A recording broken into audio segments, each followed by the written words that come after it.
Hello everyone so ਅੱਜ ਦੀ class ਦੇ ਵਿੱਚ ਆਪਾਂ ਐਗਜ਼ੀਕਿਊਟ ਟੌਪਿਕ ਡਿਸਕਸ ਕਰਾਂਗੇ। ਐਗਜ਼ੀਕਿਊਟ ਟੌਪਿਕ ਦੇ ਵਿੱਚ ਕਾਫੀ ਆਪਾਂ ਇੰਪੋਰਟੈਂਟ ਜਿਹੜੇ ਅਫੀਸ਼ੀਅਲਸ ਹੁੰਦੇ ਆ ਉਹਨਾਂ ਬਾਰੇ ਪੜਾਂਗੇ। ਓਕੇ ਸੋ ਅੱਜ ਤੁਹਾਨੂੰ ਬਹੁਤ ਕੁਝ ਸਿੱਖਣ ਨੂੰ ਮਿਲੂ ਤੇ ਕਾਫੀ ਇੰਪੋਰਟੈਂਟ ਲੈਕਚਰ ਹੋਊਗਾ, ਸੋ ਅੱਛੇ ਤਰੀਕੇ ਨਾਲ ਇਹਨੂੰ ਸੁਣਿਓ। ਸੋ ਸਟਾਰਟ ਕਰਦੇ ਹਾਂ। ਸਭ ਤੋਂ ਪਹਿਲਾਂ ਆਪਾਂ ਗੱਲ ਕਰਦੇ ਹਾਂ president of India the. Okay ਹੁਣ ਦੇਖੋ, ਜਿਹੜਾ ਪ੍ਰੈਜ਼ੀਡੈਂਟ ਹੈ, ਪ੍ਰੈਜ਼ੀਡੈਂਟ ਨੂੰ ਕੀ ਬੋਲਦੇ ਆ? Head of state. ਇਹ ਤੁਸੀਂ ਟਰਮ ਐਜ਼ ਇਟ ਇਜ਼ ਯਾਦ ਰੱਖਣੀ ਹੈ।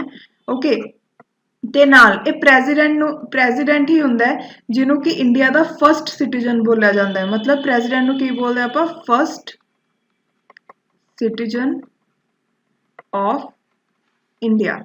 ਓਕੇ ਉਹ ਤੋਂ ਬਾਅਦ ਨੈਕਸਟ ਇੰਪੋਰਟੈਂਟ ਚੀਜ਼ ਪੜ੍ਹਦੇ ਹਾਂ। ਹੁਣ ਆਪਾਂ ਇੱਕ ਇੱਕ ਕਰਕੇ ਨਾ ਕੁਝ ਆਰਟੀਕਲਸ ਦੇਖਾਂਗੇ। ਓਕੇ ਜਿਹਦੇ ਵਿੱਚ ਕੁਝ ਇੰਪੋਰਟੈਂਟ ਚੀਜ਼ਾਂ ਦਿੱਤੀਆਂ ਹੋਈਆਂ ਨੇ। ਸੋ ਸਭ ਤੋਂ ਪਹਿਲਾਂ ਆਪਾਂ ਦੇਖਦੇ ਹਾਂ ਆਰਟੀਕਲ ਨੰਬਰ 52। ਜਿਹੜਾ ਆਰਟੀਕਲ ਨੰਬਰ 52 ਹੈ ਉਹਦੇ ਵਿੱਚ ਕੀ ਕਿਹਾ ਹੋਇਆ ਹੈ ਕਿ ਇੱਕ ਪ੍ਰੈਜ਼ੀਡੈਂਟ ਹੋਣਾ ਚਾਹੀਦਾ ਹੈ ਇੰਡੀਆ ਦਾ। There shall be president of India. ठीक है, मैं प्रेजिडेंट ਨੂੰ PR ਲਿਖੂੰਗੀ ਤਾਂ ਕਿ ਟਾਈਮ ਥੋੜਾ ਸੇਵ ਹੋਏ। ਓਕੇ ਉਹ ਤੋਂ ਬਾਅਦ ਤੇ ਇਹਦੇ ਵਿੱਚ ਹੀ ਲਿਖਿਆ ਹੋਇਆ ਹੈ ਕਿ ਜਿਹੜਾ ਪ੍ਰੈਜ਼ੀਡੈਂਟ ਹੋਊਗਾ ਉਹ ਫਸਟ ਸਿਟੀਜ਼ਨ ਹੋਊਗਾ ਇੰਡੀਆ ਦਾ। ਓਕੇ ਦੈਨ ਨੈਕਸਟ ਆਰਟੀਕਲ ਹੈ ਆਰਟੀਕਲ ਨੰਬਰ 53। ਜਿਹੜਾ ਆਰਟੀਕਲ ਨੰਬਰ 53 ਹੈ ਉਹਦੇ ਵਿੱਚ ਐਗਜ਼ੀਕਿਊਟਿਵ ਪਾਵਰਸ ਬਾਰੇ ਦੱਸਿਆ ਹੋਇਆ ਯੂਨੀਅਨ ਦੀਆਂ। ਯੂਨੀਅਨ ਗਵਰਨਮੈਂਟ ਕਿਹੜੀ ਹੁੰਦੀ ਹੈ? ਜਿਹੜੀ ਸੈਂਟਰ ਲੈਵਲ ਤੇ ਹੁੰਦੀ ਹੈ। ਠੀਕ ਹੈ, ਇਹਦੇ ਵਿੱਚ ਕਿਹਾ ਹੋਇਆ ਕਿ ਜਿੰਨੀਆਂ ਵੀ ਐਗਜ਼ੀਕਿਊਟਿਵ ਪਾਵਰਸ ਨੇ ਪ੍ਰੈਜ਼ੀਡੈਂਟ ਦੀਆਂ, ਉਹ ਡਾਇਰੈਕਟਲੀ ਜਾਂ ਇਨਡਾਇਰੈਕਟਲੀ ਕਿਹਨਾਂ ਦੇ ਦੁਆਰਾ ਉਹਨਾਂ ਨੂੰ ਐਕਸਰਸਾਈਜ਼ ਕੀਤਾ ਜਾਂਦਾ? ਅਫੀਸ਼ੀਅਲਸ ਦੇ ਦੁਆਰਾ ਜੋ ਪ੍ਰੈਜ਼ੀਡੈਂਟ ਦੇ ਅੰਡਰ ਹੁੰਦੇ ਨੇ। ਠੀਕ ਹੈ, ਕਿ ਪ੍ਰੈਜ਼ੀਡੈਂਟ ਦੀ ਐਕਚੁਅਲ ਦੇ ਵਿੱਚ ਜਿੰਨੀਆਂ ਵੀ ਪਾਵਰਸ ਹੈ ਉਹਨਾਂ ਨੂੰ ਸਾਰੇ ਅਫੀਸ਼ੀਅਲ ਸੰਭਾਲਦੇ ਨੇ ਜਿਹੜੇ ਕਿ ਪ੍ਰੈਜ਼ੀਡੈਂਟ ਦੇ ਅੰਡਰ ਹੁੰਦੇ ਆ। ਉਹ ਤੋਂ ਬਾਅਦ ਜਿਹੜਾ ਆਰਟੀਕਲ ਨੰਬਰ 54 ਹੈ ਇਹਦੇ ਵਿੱਚ ਕੀ ਕਿਹਾ ਹੋਇਆ ਹੈ ਕਿ ਉਹ ਮੈਂਬਰਸ ਜਿਹੜੇ ਕਿ ਪ੍ਰੈਜ਼ੀਡੈਂਟ ਨੂੰ ਇਲੈਕਟ ਕਰਨਗੇ ਉਹ ਕੌਣ ਹੋਣਗੇ?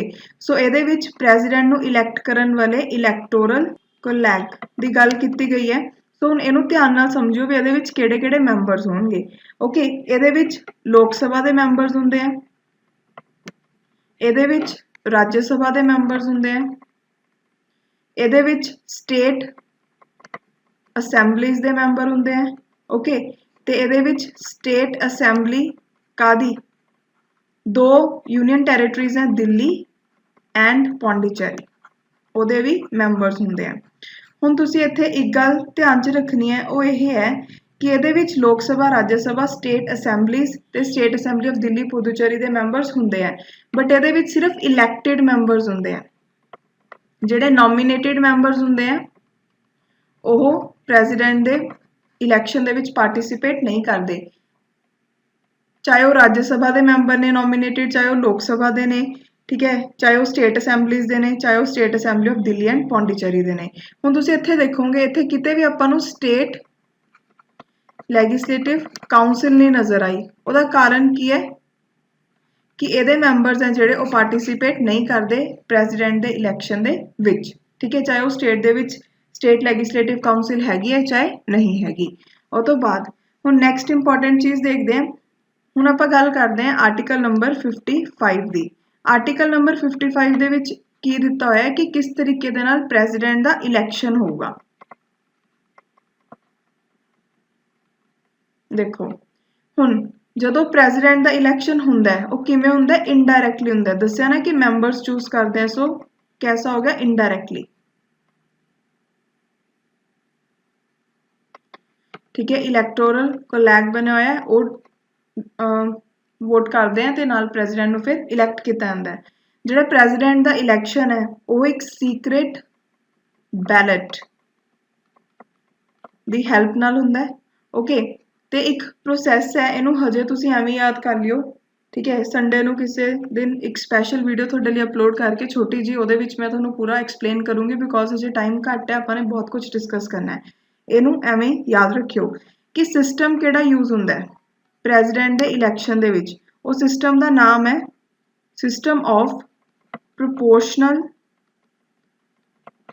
Representation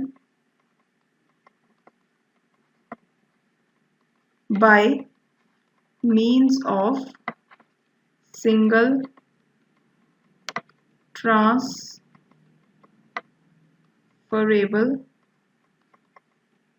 vote. ओके हजे इहनूं एवें याद रख लियो। उस तो बाद नैक्सट जिहड़ा आर्टिकल नंबर 56 है, ठीक है, आर्टिकल 56 ਦੇ ਵਿੱਚ ਜਿਹੜੀ ਟਰਮ ਹੈ ਪ੍ਰੈਜ਼ੀਡੈਂਟ ਉਹ ਮੈਂਸ਼ਨ ਕੀਤੀ ਹੋਈ ਹੈ। ਉਹਦੇ ਵਿੱਚ ਮਤਲਬ ਕੀ ਹੈ ਕਿ ਪ੍ਰੈਜ਼ੀਡੈਂਟ ਦੀ ਟਰਮ ਕਿੰਨੀ ਹੋਊਗੀ ਉਹ ਦੱਸੀ ਹੋਈ ਹੈ। ਇਹ ਐ ਟਰਮ ਨਹੀਂ ਕਿ ਟਰਮ ਪ੍ਰੈਜ਼ੀਡੈਂਟ ਮਤਲਬ ਵਰਡ ਪ੍ਰੈਜ਼ੀਡੈਂਟ ਨਹੀਂ ਦੱਸਿਆ ਹੋਇਆ, ਪ੍ਰੈਜ਼ੀਡੈਂਟ ਦੀ ਟਰਮ ਦੱਸੀ ਹੋਈ ਹੈ ਵੀ ਉਹ ਕਿੰਨੀ ਦੇਰ ਲਈ ਰਹੂਗਾ।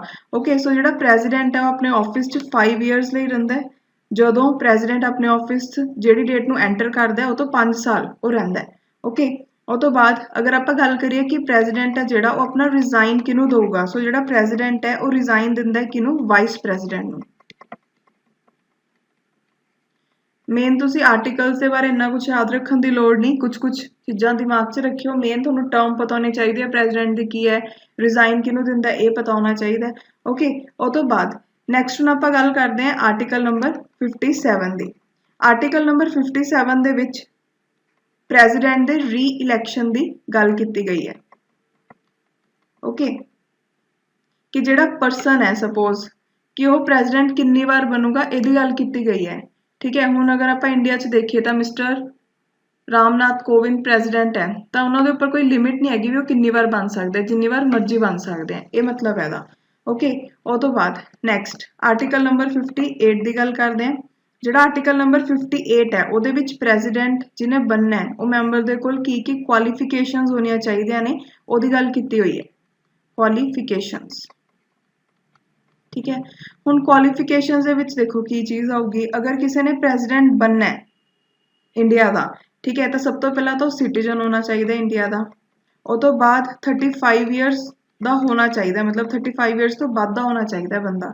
ਉਹ ਤੋਂ ਬਾਅਦ ਕੋਈ ਵੀ ਆਫਿਸ ਆਫ ਪ੍ਰੋਫਿਟ ਨਹੀਂ ਹੋਣਾ ਚਾਹੀਦਾ। ਠੀਕ ਹੈ ਆਫਿਸ ਆਫ ਪ੍ਰੋਫਿਟ ਕੀ ਸੀ ਕਿ ਕੋਈ ਵੀ ਐਸਾ ਆਫਿਸ ਜਿੱਥੋਂ ਉਹਨੂੰ ਫਾਈਨੈਂਸ਼ੀਅਲੀ ਕੋਈ ਬੈਨੀਫਿਟ ਹੋਵੇ। ਉਹ ਤੋਂ ਬਾਅਦ ਜਿਹੜਾ ਪਰਸਨ ਪ੍ਰੈਜ਼ੀਡੈਂਟ ਬਣੂਗਾ ਉਹ ਕੁਆਲੀਫਾਈ ਹੋਣਾ ਚਾਹੀਦਾ for election as a member of Lok Sabha. Okay ਇਹ ਸਾਰਾ ਕੁਝ ਲਿਖਿਆ ਹੋਇਆ ਨੋਟਸ 'ਚ, ਤੁਸੀਂ ਬਸ ਸੁਣੋ। ਉਹ ਤੋਂ ਬਾਅਦ ਨੈਕਸਟ ਆਪਾਂ ਗੱਲ ਕਰਦੇ ਹਾਂ ਆਰਟੀਕਲ ਨੰਬਰ 59 ਦੀ। ਹੁਣ ਆਰਟੀਕਲ ਨੰਬਰ 59 ਦੇ ਵਿੱਚ ਪ੍ਰੈਜ਼ੀਡੈਂਟ ਦੇ ਆਫਿਸ ਦੀਆਂ ਕੰਡੀਸ਼ਨਸ ਦਿੱਤੀਆਂ ਹੋਈਆਂ ਨੇ। ਹੁਣ ਇਹਦੇ ਵਿੱਚ ਕੀ ਹੋ ਗਿਆ ਦੇਖੋ ਕਿ ਜਿਹੜਾ ਪ੍ਰੈਜ਼ੀਡੈਂਟ ਹੈ ਉਹ ਨਾ ਤਾਂ ਮੈਂਬਰ ਹੋਊਗਾ ਕਿਸੇ ਯੂਨੀਅਨ ਹਾਊਸ ਦਾ ਜਾਂ ਫਿਰ ਨਾ ਮੈਂਬਰ ਹੋਊਗਾ ਸਟੇਟ ਲੈਜਿਸਲੇਚਰ ਦਾ। ਇਹਦਾ ਮਤਲਬ ਕੀ ਹੈ ਕਿ ਪ੍ਰੈਜ਼ੀਡੈਂਟ ਹੈ ਜਿਹੜਾ ਉਹ ਨਾ ਤਾਂ ਲੋਕ ਸਭਾ ਦਾ ਮੈਂਬਰ ਹੋਊਗਾ ਨਾ ਹੀ ਰਾਜ ਸਭਾ ਦਾ ਮੈਂਬਰ ਹੋਊਗਾ।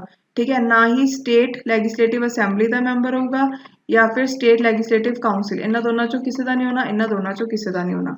ਓਕੇ ਉਹ ਤੋਂ ਬਾਅਦ ਜਿਹੜਾ ਪ੍ਰੈਜ਼ੀਡੈਂਟ ਹੈ ਉਹ ਆਫਿਸ ਆਫ ਪ੍ਰੋਫਿਟ ਨਹੀਂ ਕੋਈ ਵੀ ਹੋਲਡ ਕਰੂਗਾ। ਉਹ ਤੋਂ ਬਾਅਦ ਨੈਕਸਟ ਕੀ ਹੈ ਕਿ ਜਿਹੜਾ ਪ੍ਰੈਜ਼ੀਡੈਂਟ ਹੈ ਠੀਕ ਹੈ ਉਹ ਆਪਣੇ ਆਫੀਸ਼ੀਅਲ ਰੈਜ਼ੀਡੈਂਸ ਦਾ ਫ੍ਰੀ ਯੂਜ਼ ਕਰ ਸਕਦਾ ਹੈ, ਮਤਲਬ ਕਿ ਉਹਨੂੰ ਇਮੋਲਿਊਮੈਂਟਸ ਐਲਵੈਂਸਿਸ ਵਗੈਰਾ ਜੋ ਵੀ ਪਾਰਲੀਮੈਂਟ ਨੇ ਇੱਕ ਲਾਅ ਬਣਾ ਕੇ ਦਿੱਤਾ ਹੋਇਆ ਉਹ ਸਭ ਉਹਨੂੰ ਮਿਲੂਗਾ। ਓਕੇ ਟਰੈਵਲ ਫ੍ਰੀ ਕਰ ਸਕਦਾ ਹੈ, ਸੈਕਟਰੀਏਟ ਸਟਾਫ ਮਿਲੂਗਾ, ਫ੍ਰੀ ਟੈਲੀਫੋਨ ਵਾਟਰ ਇਲੈਕਟ੍ਰਿਸਿਟੀ ਐਕੋਮੋਡੇਸ਼ਨ ਮਿਲੂਗੀ। ਓਕੇ ਸੋ ਇਹ ਸਭ ਚੀਜ਼ਾਂ ਦੱਸੀਆਂ ਹੋਈਆਂ। ਹੁਣ ਅਗਰ ਤੁਹਾਨੂੰ ਪੁੱਛਿਆ ਜਾਵੇ ਕਿ ਪ੍ਰੈਜ਼ੀਡੈਂਟ ਦਾ ਆਫੀਸ਼ੀਅਲ ਰੈਜ਼ੀਡੈਂਸ ਕਿਹੜਾ ਉਹਨੂੰ ਆਪਾਂ ਕੀ ਬੋਲਦੇ ਹਾਂ, ਰਾਸ਼ਟਰਪਤੀ ਭਵਨ। ਓਕੇ ਉਹ ਤੋਂ ਬਾਅਦ ਨੈਕਸਟ ਹੁਣ ਆਪਾਂ ਗੱਲ ਕਰਦੇ ਹਾਂ ਆਰਟੀਕਲ ਨੰਬਰ 71 ਦੀ ਪਹਿਲਾਂ। ਠੀਕ ਹੈ ਆਰਟੀਕਲ ਨੰਬਰ 71। ਹੁਣ ਜਿਹੜਾ ਆਰਟੀਕਲ ਨੰਬਰ 71 ਹੈ ਇਹ ਕਿਹਦੇ ਨਾਲ ਰਿਲੇਟਿਡ ਹੈ ਕਿ ਜਦੋਂ ਪ੍ਰੈਜ਼ੀਡੈਂਟ ਦਾ ਇਲੈਕਸ਼ਨ ਹੁੰਦਾ ਹੈ ਉਹਦੇ ਵਿੱਚ ਕੁਝ ਨਾ ਕੁਝ ਡਿਸਪਿਊਟਸ ਵੀ ਆ ਸਕਦੇ ਆ ਕਿ ਕੁਝ ਮੈਂਬਰਸ ਕਹਿਣ ਕਿ ਸਾਨੂੰ ਸਹੀ ਨਹੀਂ ਲੱਗ ਰਿਹਾ ਕਿ ਕਿਸ ਤਰੀਕੇ ਨਾਲ ਪ੍ਰੈਜ਼ੀਡੈਂਟ ਨੂੰ ਚੁਣਿਆ ਗਿਆ। ਓਕੇ ਸੋ ਆਰਟੀਕਲ ਨੰਬਰ 71 ਦੇ ਵਿੱਚ ਡਿਸਪਿਊਟਸ ਦੀ ਗੱਲ ਕੀਤੀ ਗਈ ਹੈ ਕਿ ਅਗਰ ਕੋਈ ਵੀ ਡਿਸਪਿਊਟ ਹੁੰਦਾ ਹੈ ਪ੍ਰੈਜ਼ੀਡੈਂਟ ਦੇ ਇਲੈਕਸ਼ਨ ਦੇ ਦੌਰਾਨ ਤਾਂ ਉਹਨੂੰ ਸੁਪਰੀਮ ਕੋਰਟ ਦੇਖੇਗਾ। ਠੀਕ ਹੈ ਉਹਦੇ ਉੱਪਰ ਫਾਈਨਲ ਡਿਸੀਜਨ ਹੈ ਜਿਹੜਾ ਉਹ ਸੁਪਰੀਮ ਕੋਰਟ ਲਏਗਾ। ਓਕੇ ਤੇ ਆਰਟੀਕਲ ਨੰਬਰ 71 ਦੇ ਵਿੱਚ ਡਿਸਪਿਊਟਸ ਵਾਈਸ ਪ੍ਰੈਜ਼ੀਡੈਂਟ ਦੇ ਆਫਿਸ ਨਾਲ ਜਿਹੜੇ ਰਿਲੇਟਿਡ ਹੁੰਦੇ ਆ ਉਹ ਵੀ ਦਿੱਤੇ ਗਏ ਨੇ। ਠੀਕ ਹੈ ਕਿ ਅਗਰ ਵਾਈਸ ਪ੍ਰੈਜ਼ੀਡੈਂਟ ਨੂੰ ਚੂਜ਼ ਕਰਦੇ ਹੋਏ ਕੋਈ ਡਿਸਪਿਊਟ ਹੋ ਜਾਂਦਾ ਹੈ ਤਾਂ ਉਹਦੀ ਗੱਲ ਵੀ ਆਰਟੀਕਲ ਨੰਬਰ 71 ਦੇ ਵਿੱਚ ਹੀ ਕੀਤੀ ਗਈ ਹੈ। ਓਕੇ ਉਹ ਤੋਂ ਬਾਅਦ ਅਗਰ ਆਪਾਂ ਗੱਲ ਕਰੀਏ ਕਿ ਸਿਕਿਉਰਿਟੀ ਡਿਪੋਜ਼ਿਟ ਕਿੰਨੀ ਦੇਣੀ ਪੈਂਦੀ ਹੈ, ਚਾਹੇ ਕੋਈ ਬੰਦਾ ਪ੍ਰੈਜ਼ੀਡੈਂਟ ਇਲੈਕਟ ਹੋਵੇ ਚਾਹੇ ਨਾ ਹੋਵੇ। ਸੋ ਸਿਕਿਉਰਿਟੀ ਡਿਪੋਜ਼ਿਟ ਦੇਣੀ ਪੈਂਦੀ ਹੈ 15,000 ਰੁਪੀਜ਼। ਠੀਕ ਹੈ ਉਹ ਤੋਂ ਬਾਅਦ ਜਿਹੜੀ ਸਿਕਿਉਰਿਟੀ ਡਿਪੋਜ਼ਿਟ ਹੈ ਉਹ ਕਿਹੜੇ ਕੇਸ 'ਚ ਰਿਫੰਡ ਨਹੀਂ ਹੁੰਦੀ, ਅਗਰ ਕੈਂਡੀਡੇਟ ਨੂੰ 1/6 ਵੋਟਸ ਵੀ ਪੋਲ ਨਾ ਹੋਈਆਂ ਹੋਣ, ਮਤਲਬ 1/6 ਵੋਟਸ ਵੀ ਨਹੀਂ ਪਈਆਂ ਜਿੰਨੀਆਂ ਟੋਟਲ ਵੋਟਸ ਪਈਆਂ ਨੇ ਤਾਂ ਉਹਨੂੰ ਸਿਕਿਉਰਿਟੀ ਡਿਪੋਜ਼ਿਟ ਮਿਲਦੀ ਨਹੀਂ ਹੈਗੀ ਫਿਰ। ਓਕੇ, ਉਹ ਤੋਂ ਬਾਅਦ ਹੁਣ ਨੈਕਸਟ ਆਪਾਂ ਗੱਲ ਕਰਦੇ ਹਾਂ ਆਰਟੀਕਲ ਨੰਬਰ 60 ਦੀ। ਜਿਹੜਾ ਆਰਟੀਕਲ ਨੰਬਰ 60 ਹੈ ਉਹਦੇ ਵਿੱਚ ਓਥ ਤੇ ਐਫਰਮੇਸ਼ਨ ਜੋ ਵੀ ਪ੍ਰੈਜ਼ੀਡੈਂਟ ਲੈਂਦਾ ਉਹਦੀ ਗੱਲ ਕੀਤੀ ਗਈ ਹੈ। ਓਕੇ, ਹੁਣ ਦੇਖੋ ਜਿਹੜਾ ਪ੍ਰੈਜ਼ੀਡੈਂਟ ਨੂੰ ਓਥ ਹੈ ਉਹ ਕੌਣ ਦਵਾਉਂਦਾ ਹੈ? ਸੋ ਪ੍ਰੈਜ਼ੀਡੈਂਟ ਨੂੰ ਓਥ ਦਵਾਈ ਜਾਂਦੀ ਹੈ ਚੀਫ ਜਸਟਿਸ ਆਫ ਇੰਡੀਆ ਦੇ ਦੁਆਰਾ, ਠੀਕ ਹੈ। ਤੇ ਅਗਰ ਉਹ ਨਹੀਂ ਹੈਗਾ ਤਾਂ ਉਹਦੀ ਐਬਸੈਂਸ ਦੇ ਵਿੱਚ ਕੌਣ ਦਵਾਉਂਦਾ ਹੈ? ਸੁਪਰੀਮ ਕੋਰਟ ਦਾ ਜੱਜ, ਸੁਪਰੀਮ ਕੋਰਟ ਜੱਜ। ਇਹ ਬਹੁਤ ਇੰਪੋਰਟੈਂਟ ਫੈਕਟ ਹੈ, ਇਹਨੂੰ ਯਾਦ ਰੱਖਿਓ, ਠੀਕ ਹੈ। ਉਹ ਤੋਂ ਬਾਅਦ ਅਗਰ ਕੋਈ ਜਿਵੇਂ ਵਾਈਸ ਪ੍ਰੈਜ਼ੀਡੈਂਟ ਜਦੋਂ ਐਜ਼ ਅ ਪ੍ਰੈਜ਼ੀਡੈਂਟ ਐਕਟ ਕਰਦਾ ਤਾਂ ਉਹਨੂੰ ਵੀ ਓਥ ਹੈ ਜਿਹੜੀ ਉਹ ਲੈਣੀ ਪੈਂਦੀ ਹੈ। ਜਿਹੜਾ ਪ੍ਰੈਜ਼ੀਡੈਂਟ ਹੈ ਉਹ ਓਥ ਕੀ ਲੈਂਦਾ ਹੈ? To preserve, protect, defend the constitution and the law, ਠੀਕ ਹੈ। ਹੁਣ ਇੱਕ ਚੀਜ਼ ਹੋਰ, ਉਹ ਮੈਂ ਤੁਹਾਨੂੰ ਵੈਸੇ ਦੱਸ ਚੁੱਕੀ ਕਿ ਜਿਹੜੀ ਪ੍ਰੈਜ਼ੀਡੈਂਟ ਦੀ ਸੈਲਰੀਜ਼ ਹੈ ਉਹ ਕੌਣ ਡਿਸਾਈਡ ਕਰਦਾ ਹੈ? Sorry, parliament of India. Okay, so next article number 61 ਦੇ ਬਾਰੇ ਦੇਖਦੇ ਹਾਂ। ਦੇਖੋ ਆਰਟੀਕਲ ਨੰਬਰ 61 ਦੇ ਵਿੱਚ ਦੱਸਿਆ ਹੋਇਆ ਹੈ ਕਿ ਪ੍ਰੈਜ਼ੀਡੈਂਟ ਨੂੰ ਕਿਸ ਤਰੀਕੇ ਦੇ ਨਾਲ ਇੰਪੀਚ ਕੀਤਾ ਜਾ ਸਕਦਾ ਹੈ, ਮਤਲਬ ਟਰਮ ਤੋਂ ਪਹਿਲਾਂ ਹਟਾਣਾ, ਠੀਕ ਹੈ। ਸੋ ਹੁਣ ਦੇਖੋ ਜਿੰਨੇ ਵੀ ਮੈਂਬਰਸ ਹੈ ਰਾਜ ਸਭਾ ਦੇ ਤੇ ਲੋਕ ਸਭਾ ਦੇ, ਇਹਦੇ ਵਿੱਚ ਇਲੈਕਟਿਡ ਵੀ ਆ ਗਏ ਤੇ ਨੋਮੀਨੇਟਿਡ ਵੀ ਆ ਗਏ, ਇਹਦੇ ਵਿੱਚ ਵੀ ਇਲੈਕਟਿਡ ਆ ਗਏ, ਨੋਮੀਨੇਟਿਡ ਆ ਗਏ, ਇਹ ਪਾਰਟਿਸਿਪੇਟ ਕਰਦੇ ਆ ਪ੍ਰੈਜ਼ੀਡੈਂਟ ਦੇ ਇੰਪੀਚਮੈਂਟ ਪ੍ਰੋਸੈਸ ਦੇ ਵਿੱਚ। ਇਹਦੇ ਵਿੱਚ ਇੱਕ ਚੀਜ਼ ਯਾਦ ਰੱਖਣੀ ਹੈ ਕਿ ਜਿੰਨੇ ਵੀ ਅਸੈਂਬਲੀ ਮੈਂਬਰਸ ਨੇ, ਠੀਕ ਹੈ, ਉਹ ਪਾਰਟ ਨਹੀਂ ਲੈਂਦੇ, ਮਤਲਬ ਸਟੇਟ ਲੈਜਿਸਲੇਟਿਵ ਅਸੈਂਬਲੀ ਤੇ ਸਟੇਟ ਲੈਜਿਸਲੇਟਿਵ ਕਾਊਂਸਿਲ ਦੇ, ਚਾਹੇ ਉਹ ਇਲੈਕਟਿਡ ਮੈਂਬਰਸ ਹੈ ਚਾਹੇ ਉਹ ਨੋਮੀਨੇਟਿਡ ਮੈਂਬਰਸ ਹੈ, ਇਹ ਪਾਰਟ ਨਹੀਂ ਲੈਂਦੇ ਅਗਰ ਪ੍ਰੈਜ਼ੀਡੈਂਟ ਨੂੰ ਇੰਪੀਚ ਕੀਤਾ ਜਾਂਦਾ ਹੈ। ਓਕੇ, ਹੁਣ ਦੇਖੋ, ਹੁਣ ਸਪੋਜ਼ ਕਰੋ ਲੋਕ ਸਭਾ ਦੇ ਵਿੱਚ ਪ੍ਰੈਜ਼ੀਡੈਂਟ ਦੇ ਅਗੇਂਸਟ ਹੈ ਜਿਹੜੇ ਚਾਰਜਿਸ ਹੈ ਜਿਹੜੇ ਉਹ ਇਨੀਸ਼ੀਏਟ ਹੋ ਗਏ, ਤਾਂ ਲੋਕ ਸਭਾ ਦੇ ਵਿੱਚ 1/4 ਮੈਂਬਰਸ ਨੂੰ ਜਿਹੜੇ ਵੀ ਹਾਊਸ ਦੇ ਨੇ ਉਹਨਾਂ ਨੂੰ ਉਹ ਚਾਰਜਿਸ ਤੇ ਸਾਈਨ ਕਰਨਾ ਪਊਗਾ ਤੇ ਪ੍ਰੈਜ਼ੀਡੈਂਟ ਨੂੰ 14 ਦਿਨ ਦਾ ਨੋਟਿਸ ਦਿੱਤਾ ਜਾਊਗਾ, ਠੀਕ ਹੈ। ਤੇ ਪਹਿਲਾਂ ਤਾਂ ਮਤਲਬ ਇਹਨੂੰ ਸਟਾਰਟ ਕਰਨ ਲਈ 1/4 ਮੈਂਬਰ ਦੀ ਸਹਿਮਤੀ ਚਾਹੀਦੀ ਹੈ, ਉਹ ਮਿਲ ਗਈ। ਉਹ ਤੋਂ ਬਾਅਦ ਫਿਰ ਹਾਊਸ ਦੇ ਵਿੱਚ ਇਹਨੂੰ ਪਾਸ ਕੀਤਾ ਜਾਊਗਾ। ਅਗਰ ਹਾਊਸ ਦੇ ਵਿੱਚ 2/3 ਮੈਜੋਰਿਟੀ ਦੇ ਨਾਲ ਪਾਸ ਹੋ ਜਾਂਦਾ ਹੈ ਤਾਂ ਫਿਰ ਇਹਨੂੰ ਦੂਸਰੇ ਹਾਊਸ ਯਾਨੀ ਕਿ ਇਸ ਕੇਸ ਦੇ ਵਿੱਚ ਰਾਜ ਸਭਾ ਦੇ ਵਿੱਚ ਭੇਜਿਆ ਜਾਊਗਾ, ਠੀਕ ਹੈ। ਤੇ ਅਗਰ ਰਾਜ ਸਭਾ ਦੇ ਵਿੱਚ ਵੀ ਇਹਨੂੰ 2/3 ਮੈਜੋਰਿਟੀ ਦੇ ਨਾਲ ਪਾਸ ਕੀਤਾ ਜਾਂਦਾ ਹੈ ਤਾਂ ਮੰਨਿਆ ਜਾਊਗਾ ਕਿ ਪ੍ਰੈਜ਼ੀਡੈਂਟ ਨੂੰ ਰਿਮੂਵ ਕੀਤਾ ਜਾਂਦਾ ਤੇ ਪ੍ਰੈਜ਼ੀਡੈਂਟ ਹੁਣ ਇੰਪੀਚ ਹੋ ਚੁੱਕਾ ਹੈ। ਓਕੇ, ਬਟ ਹਜੇ ਤੱਕ ਇੰਡੀਆ 'ਚ ਕੋਈ ਵੀ ਪ੍ਰੈਜ਼ੀਡੈਂਟ ਇੰਪੀਚ ਨਹੀਂ ਹੋਇਆ। ਉਹ ਤੋਂ ਬਾਅਦ ਨੈਕਸਟ ਆਪਾਂ ਗੱਲ ਕਰਦੇ ਹਾਂ ਆਰਟੀਕਲ ਨੰਬਰ 62 ਦੀ। ਆਰਟੀਕਲ ਨੰਬਰ 62 ਦੀ ਵਿੱਚ ਕੀ ਕਿਹਾ ਹੋਇਆ ਹੈ ਕਿ ਪ੍ਰੈਜ਼ੀਡੈਂਟ ਦੇ ਆਫਿਸ ਦੇ ਵਿੱਚ ਜਿਹੜੀ ਵੈਕੈਂਸੀ ਹੈ ਉਹ ਕਦੋਂ ਕ੍ਰੀਏਟ ਹੁੰਦੀ ਹੈ? ਅਗਰ 5 ਸਾਲ ਉਹਦੇ ਪੂਰੇ ਹੋ ਜਾਣ, ਮਤਲਬ ਉਹਦੀ ਟਰਮ ਪੂਰੀ ਹੋ ਗਈ, ਠੀਕ ਹੈ। ਅਗਰ ਉਹ ਰਿਜ਼ਾਈਨ ਕਰ ਦਿੰਦਾ, ਉਹ ਤੋਂ ਬਾਅਦ ਨੈਕਸਟ ਹੈ ਕਿ ਉਹ ਇੰਪੀਚ ਉਹਨੂੰ ਕੀਤਾ ਜਾਂਦਾ ਹੈ, ਉਹ ਤੋਂ ਬਾਅਦ ਜਾਂ ਉਹਦੀ ਡੈਥ ਹੋ ਜਾਂਦੀ ਹੈ, ਠੀਕ ਹੈ। ਜਾਂ ਫਿਰ ਅਗਰ ਪ੍ਰੈਜ਼ੀਡੈਂਟ ਦੇ ਜਿਹੜੇ ਇਲੈਕਸ਼ਨ ਹੋਏ ਉਹ ਸੁਪਰੀਮ ਕੋਰਟ ਕਹਿ ਦੇ ਕਿ ਸਹੀ ਤਰੀਕੇ ਨਾਲ ਨਹੀਂ ਹੋਏ, ਠੀਕ ਹੈ। ਉਹ ਤੋਂ ਬਾਅਦ ਹੁਣ ਜਦੋਂ ਵੀ ਵੈਕੈਂਸੀ ਹੁੰਦੀ ਹੈ ਪ੍ਰੈਜ਼ੀਡੈਂਟ ਦੇ ਆਫਿਸ ਦੇ ਵਿੱਚ, ਉਸ ਟਾਈਮ ਤੇ ਜਿਹੜਾ ਵਾਈਸ ਪ੍ਰੈਜ਼ੀਡੈਂਟ ਹੁੰਦਾ ਇੰਡੀਆ ਦਾ ਉਹ ਐਕਟ ਕਰਦਾ ਹੈ ਐਜ਼ ਪ੍ਰੈਜ਼ੀਡੈਂਟ। ਓਕੇ, ਅਗਰ ਜਿਹੜੀ ਵੈਕੈਂਸੀ ਹੈ ਵਾਈਸ ਪ੍ਰੈਜ਼ੀਡੈਂਟ ਦੀ ਵੀ ਆਫਿਸ ਦੀ ਹੈਗੀ ਹੈ, ਮਤਲਬ ਵਾਈਸ ਪ੍ਰੈਜ਼ੀਡੈਂਟ ਅਗਰ ਨਹੀਂ ਹੈਗਾ ਆਪਣੇ ਆਫਿਸ ਦੇ ਵਿੱਚ ਤਾਂ ਕੌਣ ਐਕਟ ਕਰੂਗਾ? ਤਾਂ chief justice of India act ਕਰੂਗਾ ਐਜ਼ ਪ੍ਰੈਜ਼ੀਡੈਂਟ। ਦੇਖੋ ਨੈਕਸਟ ਕੀ ਹੈ ਕਿ ਜਦੋਂ ਵੀ ਪ੍ਰੈਜ਼ੀਡੈਂਟ ਦੇ ਆਫਿਸ ਦੀ ਵੈਕੈਂਸੀ ਆ ਗਈ ਤਾਂ 6 ਮੰਥ ਦੇ ਅੰਦਰ ਅੰਦਰ ਉਹ ਜਿਹੜੀ ਵੈਕੈਂਸੀ ਉਹਨੂੰ ਭਰਨਾ ਜ਼ਰੂਰੀ ਹੈ, ਠੀਕ ਹੈ। ਤੇ ਜਿਹੜਾ ਨਿਊਲੀ ਇਲੈਕਟਿਡ ਪ੍ਰੈਜ਼ੀਡੈਂਟ ਹੋਊਗਾ ਉਹ 5 ਸਾਲ ਲਈ ਰਹੂਗਾ ਆਫਿਸ ਦੇ ਵਿੱਚ। ਉਹ ਤੋਂ ਬਾਅਦ ਹੁਣ ਨੈਕਸਟ ਆਪਾਂ ਗੱਲ ਕਰਦੇ ਹਾਂ ਕਿ ਪਾਵਰਸ ਕੀ ਨੇ ਪ੍ਰੈਜ਼ੀਡੈਂਟ ਦੀਆਂ।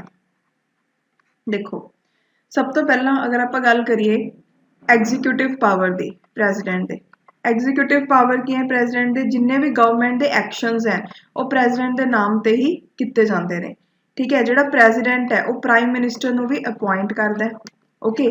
ਤੇ ਜਿੰਨੇ ਵੀ ਮਿਨਿਸਟਰਸ ਹੁੰਦੇ ਆ ਮਤਲਬ ਕਾਊਂਸਲ ਆਫ ਮਿਨਿਸਟਰ ਹੋ ਗਏ ਉਹ ਵੀ ਪ੍ਰੈਜ਼ੀਡੈਂਟ ਹੀ ਅਪੁਆਇੰਟ ਕਰਦਾ ਹੈ। ਉਹ ਤੋਂ ਬਾਅਦ ਜਿਹੜਾ ਪ੍ਰੈਜ਼ੀਡੈਂਟ ਹੈ ਉਹ ਐਲੋਕੇਟ ਕਰਦਾ ਹੈ ਬਿਜ਼ਨਸ ਮਿਨਿਸਟਰਸ ਦੇ ਵਿੱਚ, ਠੀਕ ਹੈ। ਪ੍ਰੈਜ਼ੀਡੈਂਟ ਜਿਹੜਾ ਅਟਾਰਨੀ ਜਨਰਲ ਹੈ ਉਹਨੂੰ ਵੀ ਅਪੁਆਇੰਟ ਕਰਦਾ ਹੈ, ਜਿਹੜਾ ਕੈਗ ਹੈ ਕੰਟਰੋਲਰ ਆਡੀਟਰ ਜਨਰਲ ਉਹਨੂੰ ਵੀ ਕਰਦਾ ਹੈ। ਉਸ ਤੋਂ ਇਲਾਵਾ ਚੀਫ ਇਲੈਕਸ਼ਨ ਕਮਿਸ਼ਨਰ ਤੇ ਜਿਹੜੇ ਬਾਕੀ ਦੇ ਇਲੈਕਸ਼ਨ ਕਮਿਸ਼ਨਰਸ ਹੁੰਦੇ ਆ ਉਹਨਾਂ ਨੂੰ ਵੀ ਪ੍ਰੈਜ਼ੀਡੈਂਟ ਅਪੁਆਇੰਟ ਕਰਦਾ ਹੈ, ਠੀਕ ਹੈ। ਜਿਹੜੇ ਚੇਅਰਮੈਨ ਤੇ ਮੈਂਬਰਸ ਹੁੰਦੇ ਆ UPSC ਦੇ ਉਹਨਾਂ ਨੂੰ ਵੀ ਪ੍ਰੈਜ਼ੀਡੈਂਟ ਅਪੁਆਇੰਟ ਕਰਦਾ ਹੈ। ਉਸ ਤੋਂ ਬਾਅਦ ਜੁਆਇੰਟ ਪਬਲਿਕ ਸਰਵਿਸ ਕਮਿਸ਼ਨ ਦੇ ਜਿਹੜੇ ਮੈਂਬਰਸ ਹੈ ਚੇਅਰਮੈਨ ਹੈ ਉਹਨਾਂ ਨੂੰ ਵੀ ਪ੍ਰੈਜ਼ੀਡੈਂਟ ਕਰਦਾ ਹੈ, ਜਾਂ ਫਿਰ ਜਿਹੜੇ ਸਟੇਟਸ ਦੇ ਗਵਰਨਰਸ ਹੈ ਉਹਨਾਂ ਨੂੰ ਵੀ ਅਪਾਇੰਟ ਕੌਣ ਕਰਦਾ ਹੈ? ਪ੍ਰੈਜ਼ੀਡੈਂਟ। ਠੀਕ ਹੈ, ਯੂਨੀਅਨ ਟੈਰੀਟਰੀਜ਼ ਦੇ ਵਿੱਚ ਜਿਹੜੇ ਐਡਮਿਨਿਸਟ੍ਰੇਟਰਸ ਨੂੰ ਭੇਜਣਾ ਹੈ ਉਹਨਾਂ ਨੂੰ ਵੀ ਕੌਣ ਅਪਾਇੰਟ ਕਰਦਾ ਹੈ? ਪ੍ਰੈਜ਼ੀਡੈਂਟ। ਠੀਕ ਹੈ, ਜਾਂ ਫਿਰ ਕਮਿਸ਼ਨਸ ਨੂੰ ਅਪਾਇੰਟ ਕਰਨਾ, ਸੋ SC ST ਜਾਂ ਅਦਰ ਬੈਕਵਰਡ ਕਲਾਸਿਸ ਦੀ ਕੰਡੀਸ਼ਨਸ ਨੂੰ ਇਨਵੈਸਟੀਗੇਟ ਕਰਨ ਦੇ ਲਈ ਉਹ ਵੀ ਕੌਣ ਦੇਖਦਾ ਹੈ? ਪ੍ਰੈਜ਼ੀਡੈਂਟ। ਓਕੇ, ਉਹ ਤੋਂ ਬਾਅਦ ਅਗਰ ਸੈਂਟਰ ਸਟੇਟ ਦੇ ਵਿੱਚ ਕੋਆਪਰੇਸ਼ਨ ਕਰਵਾਉਣਾ ਹੈ ਤਾਂ ਇੰਟਰਸਟੇਟ ਕਾਉਂਸਿਲਸ ਹੈ ਜਿਹੜੀਆਂ ਇੰਟਰਸਟੇਟ ਕਾਉਂਸਿਲਸ ਉਹਨਾਂ ਨੂੰ ਵੀ ਕੌਣ ਫਾਰਮ ਕਰਦਾ ਹੈ? ਪ੍ਰੈਜ਼ੀਡੈਂਟ। ਓਕੇ, ਸੋ ਇਹ ਚੀਜ਼ਾਂ ਤੁਸੀਂ ਯਾਦ ਰੱਖੋਗੇ। ਉਹ ਤੋਂ ਬਾਅਦ ਨੈਕਸਟ ਹੁਣ ਆਪਾਂ ਗੱਲ ਕਰਦੇ ਹਾਂ ਲੈਜਿਸਲੇਟਿਵ ਪਾਵਰ ਦੀ ਪ੍ਰੈਜ਼ੀਡੈਂਟ ਦੇ। ਦੇਖੋ ਜਿਹੜਾ ਪ੍ਰੈਜ਼ੀਡੈਂਟ ਹੈ ਉਹ ਪਾਰਟ ਹੈ ਨਾ ਪਾਰਲੀਮੈਂਟ ਦਾ। ਪ੍ਰੈਜ਼ੀਡੈਂਟ ਹੈ ਜਿਹੜਾ ਉਹ ਸਮਨ ਕਰ ਸਕਦਾ ਹੈ ਪਾਰਲੀਮੈਂਟ ਨੂੰ, ਮਤਲਬ ਬੁਲਾ ਸਕਦਾ ਹੈ। ਪ੍ਰੈਜ਼ੀਡੈਂਟ ਜਿਹੜਾ ਹੈਗਾ ਉਹ ਜੁਆਇੰਟ ਸੈਸ਼ਨ ਨੂੰ ਵੀ ਬੁਲਾ ਸਕਦਾ ਹੈ ਪਾਰਲੀਮੈਂਟ ਦੇ, ਅਗਰ ਡੈਡਲੌਕ ਹੋ ਜਾਂਦਾ ਕਿਸੇ ਬਿੱਲ ਨੂੰ ਲੈ ਕੇ। ਠੀਕ ਹੈ, ਉਹ ਤੋਂ ਬਾਅਦ ਨੈਕਸਟ ਕੀ ਹੈ ਕਿ ਜਿਹੜਾ ਪ੍ਰੈਜ਼ੀਡੈਂਟ ਹੈ, ਅਗਰ ਆਪਾਂ ਆਰਟੀਕਲ ਨੰਬਰ 86 ਦੀ ਗੱਲ ਕਰੀਏ, ਠੀਕ ਹੈ, ਤਾਂ ਪ੍ਰੈਜ਼ੀਡੈਂਟ ਕੀ ਕਰਦਾ ਹੈ? ਮੋਸ਼ਨ ਆਫ ਥੈਂਕਸ ਦਿੰਦਾ ਹੈ। ਠੀਕ ਹੈ, ਜਦੋਂ ਵੀ ਜਨਰਲ ਇਲੈਕਸ਼ਨਸ ਹੁੰਦੇ ਉਹਦੀ ਫਸਟ ਮੀਟਿੰਗ ਦੇ ਵਿੱਚ। ਓਕੇ, ਉਹ ਤੋਂ ਬਾਅਦ ਪ੍ਰੈਜ਼ੀਡੈਂਟ ਹੈ ਜਿਹੜਾ ਉਹ 12 ਮੈਂਬਰਸ ਨੂੰ ਨੋਮੀਨੇਟ ਕਰ ਸਕਦਾ ਹੈ ਰਾਜ ਸਭਾ ਦੇ ਵਿੱਚ ਸਪੈਸ਼ਲ ਫੀਲਡ ਤੋਂ, ਤੁਹਾਨੂੰ ਦੱਸੀ ਸੀ ਇਹ ਚੀਜ਼ ਮੈਂ।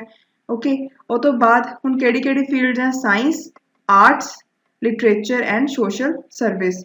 ਤੇ 2 ਮੈਂਬਰ ਲੋਕ ਸਭਾ ਦੇ ਵਿੱਚ ਨੋਮੀਨੇਟ ਕਰਦਾ, ਹੁਣ ਇਹ ਚੀਜ਼ ਹੈ ਜਿਹੜੀ ਉਹ ਖਤਮ ਹੋ ਚੁੱਕੀ ਹੈ। ਉਹ ਤੋਂ ਬਾਅਦ ਕਿ ਮੈਂਬਰਸ ਨੂੰ ਡਿਸਕੁਆਲੀਫਾਈ ਕਰਨਾ ਹੈ ਇਲੈਕਸ਼ਨ ਕਮਿਸ਼ਨ ਦੀ ਸਲਾਹ ਲੈ ਕੇ ਪ੍ਰੈਜ਼ੀਡੈਂਟ ਇਹ ਵੀ ਕਰ ਸਕਦਾ ਹੈ। ਠੀਕ ਹੈ, ਬਜਟ ਜਿਹੜਾ ਹੈ ਲੋਕ ਸਭਾ ਦੇ ਵਿੱਚ ਉਹ ਇੰਟਰੋਡਿਊਸ ਕੀਤਾ ਜਾਂਦਾ ਹੈ ਪ੍ਰੈਜ਼ੀਡੈਂਟ ਦੀ ਪਰਮਿਸ਼ਨ ਲੈ ਕੇ। ਠੀਕ ਹੈ, ਉਹ ਤੋਂ ਬਾਅਦ ਕੋਈ ਵੀ ਐਸਾ ਬਿੱਲ ਹੈ ਜਿਹਦੇ ਵਿੱਚ ਨਿਊ ਸਟੇਟ ਨੂੰ ਕ੍ਰੀਏਟ ਕਰਨ ਦੀ ਗੱਲ ਕੀਤੀ ਗਈ ਹੈ ਜਾਂ ਫਿਰ ਬਾਉਂਡਰੀਜ਼ ਨੂੰ ਚੇਂਜ ਕਰਨ ਦੀ ਗੱਲ ਕੀਤੀ ਗਈ ਹੈ, ਉਹ ਪਾਰਲੀਮੈਂਟ ਦੇ ਵਿੱਚ ਕਿਵੇਂ ਆਉਂਦਾ? ਪ੍ਰੈਜ਼ੀਡੈਂਟ ਦੀ ਇਜਾਜ਼ਤ ਲੈ ਕੇ। ਓਕੇ, ਉਹ ਤੋਂ ਬਾਅਦ ਕੋਈ ਵੀ ਬਿੱਲ ਐਕਟ ਕਿਵੇਂ ਬਣਦਾ? ਅਗਰ ਪ੍ਰੈਜ਼ੀਡੈਂਟ ਦੇ ਸਾਈਨ ਹੋਏ ਹੋਣ, ਮਤਲਬ ਪ੍ਰੈਜ਼ੀਡੈਂਟ ਦੀ ਮਨਜ਼ੂਰੀ ਹੋਵੇ। ਠੀਕ ਹੈ, ਪ੍ਰੈਜ਼ੀਡੈਂਟ ਹੈ ਜਿਹੜਾ ਉਹ ਬਿੱਲ ਨੂੰ ਰਿਟਰਨ ਵੀ ਕਰ ਸਕਦਾ ਹੈ। ਓਕੇ, ਬਟ ਅਗਰ ਰਿਟਰਨ ਕਰਨ ਤੋਂ ਬਾਅਦ ਦੁਬਾਰਾ ਬਿੱਲ ਆ ਜਾਏ ਤਾਂ ਪ੍ਰੈਜ਼ੀਡੈਂਟ ਨੂੰ ਹਾਂ ਦੇਣੀ ਪੈਂਦੀ ਹੈ। ਓਕੇ, ਕਦੋਂ ਦੇਣੀ ਪੈਂਦੀ ਹੈ? ਜਦੋਂ ਆਰਡੀਨਰੀ ਬਿੱਲ ਹੋਵੇ, ਉਸ ਕੇਸ ਦੇ ਵਿੱਚ। ਇਹ ਚੀਜ਼ ਨੂੰ ਯਾਦ ਰੱਖਿਓ। ਜਿਹੜਾ ਪ੍ਰੈਜ਼ੀਡੈਂਟ ਹੈ ਉਹ ਮਨੀ ਬਿੱਲ ਤੇ ਜਿਹੜਾ ਕਨਸਟੀਟਿਊਸ਼ਨ ਅਮੈਂਡਮੈਂਟ ਬਿੱਲ ਹੈ ਉਹਨੂੰ ਪ੍ਰੈਜ਼ੀਡੈਂਟ ਰਿਟਰਨ ਨਹੀਂ ਕਰ ਸਕਦਾ। ਇਹ ਸਭ ਆਪਾਂ ਪੜ੍ਹ ਚੁੱਕੇ ਹਾਂ ਬਿੱਲ ਵਾਲੇ 'ਚ, ਤਾਂ ਹੀ ਮੈਂ ਤੁਹਾਨੂੰ ਮੇਨ ਚੀਜ਼ਾਂ ਦੱਸ ਰਹੀਆਂ ਨੇ। ਠੀਕ ਹੈ, ਉਹ ਤੋਂ ਬਾਅਦ ਹੁਣ ਅਗਰ ਪਾਰਲੀਮੈਂਟ ਸੈਸ਼ਨ 'ਚ ਨਹੀਂ ਤੇ ਕੋਈ ਇੰਪੋਰਟੈਂਟ ਲਾਅ ਬਣਾਉਣਾ ਹੈ ਤਾਂ ਪ੍ਰੈਜ਼ੀਡੈਂਟ ਆਪਣੀ ਪਾਵਰ ਯੂਜ਼ ਕਰ ਸਕਦਾ ਹੈ ਆਰਟੀਕਲ ਨੰਬਰ 123 ਦੇ ਅੰਦਰ। ਉਹ ਕਿਹੜੀ ਪਾਵਰ ਹੈ? Power of ordinance. ਓਕੇ, ਤੇ ਜਿਹੜਾ ਇਹ ਆਰਡੀਨੈਂਸ ਹੈ ਉਹ ਪਾਰਲੀਮੈਂਟ ਨੂੰ 6 ਵੀਕਸ ਦੇ ਅੰਦਰ ਅੰਦਰ ਇਹਨੂੰ ਮਨਜ਼ੂਰੀ ਦੇਣੀ ਪੈਂਦੀ ਹੈ, ਪਾਸ ਕਰਨਾ ਪੈਂਦਾ ਹੈ। ਜਿਹੜਾ ਪ੍ਰੈਜ਼ੀਡੈਂਟ ਹੈ ਉਹ ਕੈਗ ਦੀ, UPSC ਦੀ, ਫਾਈਨਾਂਸ ਕਮਿਸ਼ਨ ਦੀ, ਪਾਰਲੀਮੈਂਟ ਦੇ ਅੱਗੇ ਰਿਪੋਰਟ ਰੱਖਦਾ ਹੈ। ਸੋ ਇਹ ਸਾਰੇ ਉਹਦੇ ਲੈਜਿਸਲੇਟਿਵ ਪਾਵਰਸ ਹੈ। ਉਹ ਤੋਂ ਬਾਅਦ ਨੈਕਸਟ ਹੁਣ ਆਪਾਂ ਗੱਲ ਕਰਦੇ ਹਾਂ ਫਾਈਨੈਂਸ਼ੀਅਲ ਪਾਵਰ ਦੀ। ਜਿਹੜਾ ਮਨੀ ਬਿੱਲ ਹੈ ਉਹ ਇੰਟਰੋਡਿਊਸ ਹੀ ਕਿਵੇਂ ਹੁੰਦਾ ਲੋਕ ਸਭਾ ਦੇ ਵਿੱਚ? ਪ੍ਰੈਜ਼ੀਡੈਂਟ ਦੀ ਪਰਮਿਸ਼ਨ ਦੇ ਨਾਲ। ਜਿਹੜੀ ਐਨੂਅਲ ਫਾਈਨੈਂਸ਼ੀਅਲ ਸਟੇਟਮੈਂਟ ਹੁੰਦੀ ਹੈ ਯਾਨੀ ਕਿ ਬਜਟ, ਇਹ ਵੀ ਆਪਾਂ ਨੇ ਦੱਸਤਾ ਕਿ ਲੋਕ ਸਭਾ ਦੇ ਵਿੱਚ ਇਹਨੂੰ ਪ੍ਰੈਜ਼ੀਡੈਂਟ ਦੀ ਇਜਾਜ਼ਤ ਨਾਲ ਰੱਖਿਆ ਜਾਂਦਾ ਹੈ। ਓਕੇ, ਉਹ ਤੋਂ ਬਾਅਦ ਜਿਹੜਾ ਪ੍ਰੈਜ਼ੀਡੈਂਟ ਹੈ ਉਹ ਫਾਈਨਾਂਸ ਕਮਿਸ਼ਨ ਨੂੰ ਵੀ ਕਨਸਟੀਟਿਊਟ ਕਰਦਾ ਹੈ ਹਰ 5 ਸਾਲ ਬਾਅਦ। ਠੀਕ ਹੈ, ਉਹ ਤੋਂ ਬਾਅਦ ਨੈਕਸਟ ਹੁਣ ਆਪਾਂ ਗੱਲ ਕਰਦੇ ਹਾਂ ਜੁਡੀਸ਼ੀਅਲ ਪਾਵਰ ਦੀ। ਜਿਹੜਾ ਪ੍ਰੈਜ਼ੀਡੈਂਟ ਹੈ ਉਹ ਸੁਪਰੀਮ ਕੋਰਟ ਦੇ ਜਿਹੜਾ ਜੱਜ ਹੈ, ਠੀਕ ਹੈ, ਉਹਨੂੰ ਅਪਾਇੰਟ ਕਰਦਾ ਹੈ, ਤੇ ਹਾਈ ਕੋਰਟ ਦੇ ਜੱਜਿਸ ਨੂੰ ਵੀ, ਸੁਪਰੀਮ ਕੋਰਟ ਦੇ ਜੱਜਿਸ ਨੂੰ ਵੀ ਤੇ ਹਾਈ ਕੋਰਟ ਦੇ ਜੱਜਿਸ ਨੂੰ ਵੀ। ਜਿਹੜਾ ਪ੍ਰੈਜ਼ੀਡੈਂਟ ਹੈ ਉਹ ਸੁਪਰੀਮ ਕੋਰਟ ਤੋਂ ਐਡਵਾਈਸ ਲੈ ਸਕਦਾ ਹੈ ਕਿਸੇ ਵੀ ਚੀਜ਼ ਦੇ ਉੱਪਰ ਆਰਟੀਕਲ ਨੰਬਰ 143 ਦੇ ਅੰਦਰ। ਓਕੇ, ਜਿਹੜੀ ਸੁਪਰੀਮ ਕੋਰਟ ਦੀ ਐਡਵਾਈਸ ਹੋਊਗੀ ਉਹ ਜ਼ਰੂਰੀ ਨਹੀਂ ਹੈਗੀ ਕਿ ਪ੍ਰੈਜ਼ੀਡੈਂਟ ਨੇ ਮੰਨੀ ਹੈ। ਉਹ ਤੋਂ ਬਾਅਦ ਨੈਕਸਟ ਹੈ ਡਿਪਲੋਮੈਟਿਕ ਪਾਵਰਸ। ਹੁਣ ਡਿਪਲੋਮੈਟਿਕ ਪਾਵਰ ਕੀ ਹੈ ਕਿ ਜਿੰਨੀਆਂ ਵੀ ਇੰਟਰਨੈਸ਼ਨਲ ਟ੍ਰੀਟੀਜ਼ ਹੁੰਦੀਆਂ ਨੇ, ਮਤਲਬ ਕਿਸੇ ਹੋਰ ਦੇਸ਼ ਨਾਲ ਸੰਧੀਆਂ ਹੁੰਦੀਆਂ ਨੇ ਇੰਡੀਆ ਦੀਆਂ, ਉਹ ਪ੍ਰੈਜ਼ੀਡੈਂਟ ਦੇ ਨਾਮ ਤੇ ਹੁੰਦੀਆਂ ਨੇ। ਜਿਹੜਾ ਪ੍ਰੈਜ਼ੀਡੈਂਟ ਹੈ ਉਹ ਇੰਡੀਆ ਨੂੰ ਅਲੱਗ-ਅਲੱਗ ਇੰਟਰਨੈਸ਼ਨਲ ਫੋਰਮਸ ਦੇ ਵਿੱਚ ਰਿਪਰੈਜ਼ੈਂਟ ਕਰਦਾ ਹੈ। ਠੀਕ ਹੈ, ਜਿੰਨੇ ਵੀ ਡਿਪਲੋਮੈਟਸ ਆਉਂਦੇ ਆ, ਐਂਬੈਸਡਰਸ, ਹਾਈ ਕਮਿਸ਼ਨਰਸ, ਉਹਨਾਂ ਨੂੰ ਰਿਸੀਵ ਕੌਣ ਕਰਦਾ ਹੈ? ਪ੍ਰੈਜ਼ੀਡੈਂਟ। ਓਕੇ, ਉਹ ਤੋਂ ਬਾਅਦ ਪ੍ਰੈਜ਼ੀਡੈਂਟ ਕੋਲ ਮਿਲਟਰੀ ਪਾਵਰਸ ਕਿਹੜੀਆਂ ਨੇ? ਕਿ ਪ੍ਰੈਜ਼ੀਡੈਂਟ ਹੈ ਜਿਹੜਾ ਉਹ ਸੁਪਰੀਮ ਕਮਾਂਡਰ ਹੁੰਦਾ ਹੈ ਆਰਮਡ ਫੋਰਸਿਸ ਦਾ। ਇਹ ਵੀ ਬਹੁਤ ਪੁੱਛਿਆ ਜਾਂਦਾ ਪੇਪਰ ਦੇ ਵਿੱਚ। ਓਕੇ, ਇਸ ਮਤਲਬ ਇਹ ਸੁਪਰੀਮ ਕਮਾਂਡਰ ਹੈ ਆਰਮਡ ਫੋਰਸਿਸ ਦਾ, ਮਤਲਬ ਜਿਹੜਾ ਪ੍ਰੈਜ਼ੀਡੈਂਟ ਹੈ ਉਹ ਅਪਾਇੰਟ ਕਰੂਗਾ ਆਰਮੀ ਚੀਫ, ਨੇਵੀ ਐਡਮਾਇਰਲ ਤੇ 에ਅਰ ਮਾਰਸ਼ਲ ਨੂੰ। ਓਕੇ, ਜਿਹੜਾ ਪ੍ਰੈਜ਼ੀਡੈਂਟ ਹੈ ਉਹ ਵਾਰ ਤੇ ਪੀਸ ਨੂੰ ਡਿਕਲੇਅਰ ਕਰ ਸਕਦਾ ਹੈ, ਇਹਦੇ ਕੋਲ ਇਹ ਵੀ ਪਾਵਰ ਹੈ। ਠੀਕ ਹੈ, ਬਟ ਇਹ ਅਪਰੂਵ ਕਰਨਾ ਪੈਂਦਾ ਪਹਿਲਾਂ ਇਹ ਚੀਜ਼ ਪਾਰਲੀਮੈਂਟ ਤੋਂ ਵੀ। ਉਹ ਤੋਂ ਬਾਅਦ ਨੈਕਸਟ ਨੂੰ ਆਪਾਂ ਦੇਖਦੇ ਹਾਂ ਐਮਰਜੈਂਸੀ ਪਾਵਰਸ ਕਿਹੜੀਆਂ ਨੇ ਪ੍ਰੈਜ਼ੀਡੈਂਟ ਕੋਲ। ਜਿਹੜਾ ਕਨਸਟੀਟਿਊਸ਼ਨ ਹੈ ਉਹਨੇ ਪ੍ਰੈਜ਼ੀਡੈਂਟ ਨੂੰ 3 ਤਰ੍ਹਾਂ ਦੀ ਐਮਰਜੈਂਸੀ ਲਗਾਉਣ ਦੀ ਪਾਵਰ ਦਿੱਤੀ ਹੈ, ਆਪਾਂ ਪੜ੍ਹ ਚੁੱਕੇ ਨੈਸ਼ਨਲ ਐਮਰਜੈਂਸੀ, ਸਟੇਟ ਐਮਰਜੈਂਸੀ ਤੇ ਫਾਈਨੈਂਸ਼ੀਅਲ ਐਮਰਜੈਂਸੀ। ਉਹ ਤੋਂ ਬਾਅਦ ਪ੍ਰੈਜ਼ੀਡੈਂਟ ਕੋਲ ਕੁਝ ਵੀਟੋ ਪਾਵਰਸ ਵੀ ਨੇ, ਠੀਕ ਹੈ। ਵੀਟੋ ਪਾਵਰ ਦੇ ਨਾਲ ਕੀ ਹੈ, ਪ੍ਰੈਜ਼ੀਡੈਂਟ ਹੈ ਜਿਹੜਾ ਉਹ ਆਪਣੀ ਮਨਜ਼ੂਰੀ ਦੇਣ ਤੋਂ ਮਨਜ਼ੂਰੀ ਆਪਣੀ ਹੋਲਡ ਕਰਕੇ ਰੱਖ ਸਕਦਾ ਹੈ ਕਿਸੇ ਵੀ ਬਿੱਲ ਤੇ, ਠੀਕ ਹੈ, ਜਿਹੜਾ ਪਾਰਲੀਮੈਂਟ ਨੇ ਪਾਸ ਕਰਤਾ। ਓਕੇ, ਉਹ ਤੋਂ ਬਾਅਦ ਹੁਣ ਕਿਹੜੀ ਵੀਟੋਜ਼ ਹੈ ਇਹਨੂੰ ਯਾਦ ਰੱਖਣਾ ਹੈ, ASP यानी कि एज सून एज पॉसिबल, ठीक है। सो A for absolute veto, S for suspensive veto ते P for pocket veto.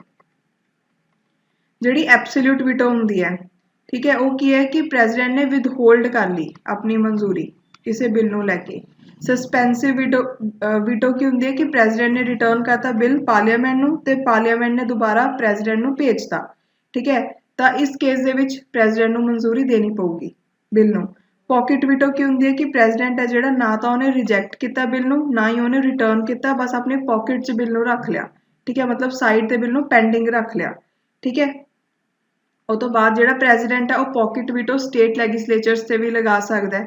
Okay, then हुण नैक्सट आपां गल करते हैं कि अगर गवर्नर की गल करिए तो जिहड़ा आर्टिकल नंबर 200 है वो रिलेटेड है गवर्नर नाल, ठीक है। जिहड़ा गवर्नर है वो अपनी बिल नूं इजाजत दे सकदा है, विदहोल्ड कर सकदा है अपनी मंजूरी किसी बिल लई, रिटर्न कर सकदा है, ठीक है, बिल जिहड़ा भी स्टेट लैजिसलेचर ने पास किया होवे, या फिर वो बिल नूं रख सकदा है कि प्रेजिडेंट दी इहनूं मंजूरी दिलवानी है, ठीक है।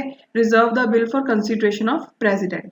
उस तो बाद नैक्सट हुण आपां पढ़दे हैं प्रेजिडेंट दी ऑर्डीनेंस टेकिंग पावर। आर्टिकल बहुत इंपॉर्टेंट है, किहड़ा है 1, 2, 3, ठीक है, ये याद रखियो, ऑर्डीनेंस नाल रिलेटेड है। सो जिहड़ा प्रेजिडेंट ऑर्डीनेंस है वो कदों प्रोक्लेम कर सकता है, जदों पार्लीमेंट सैशन नहीं है, यानी कि जदों रिसैस चल रही है, ठीक है। हाँ,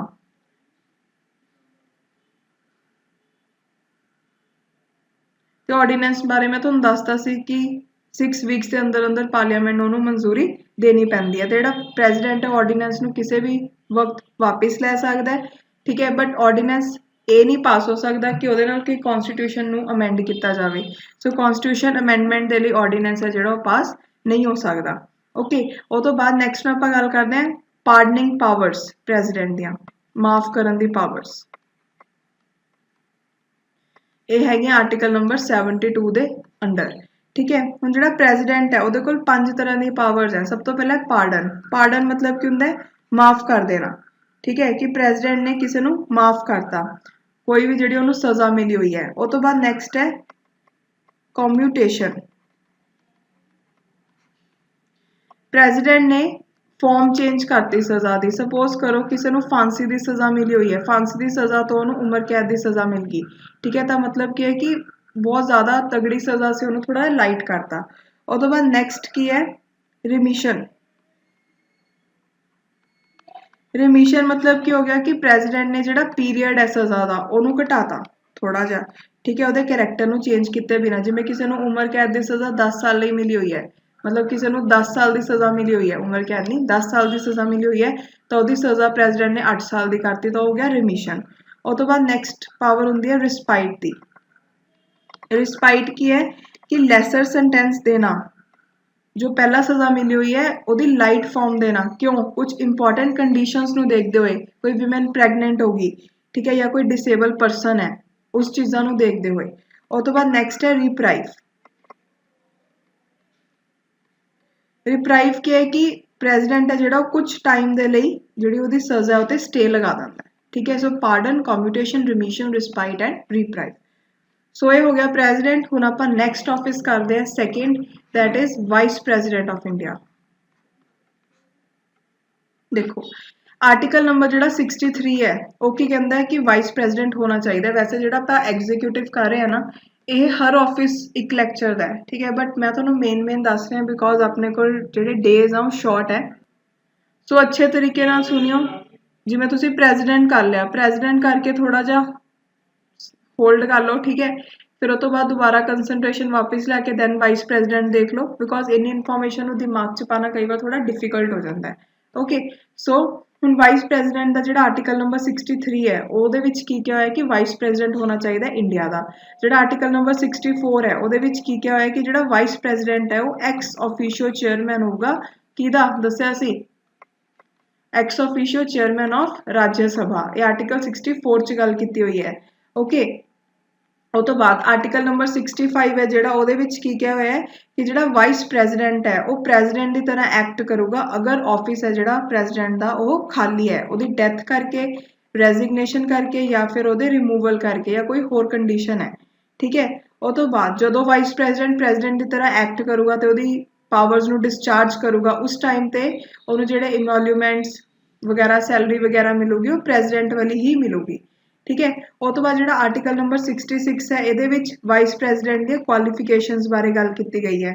ਠੀਕ ਹੈ, ਉਹ ਤੋਂ ਬਾਅਦ ਨੈਕਸਟ ਆਰਟੀਕਲ ਨੰਬਰ 66 ਦਾ ਪਾਰਟ 1 ਕੀ ਕਹਿੰਦਾ ਹੈ ਕਿ ਜਿਹੜਾ ਵਾਈਸ ਪ੍ਰੈਜ਼ੀਡੈਂਟ ਦਾ ਇਲੈਕਟੋਰਲ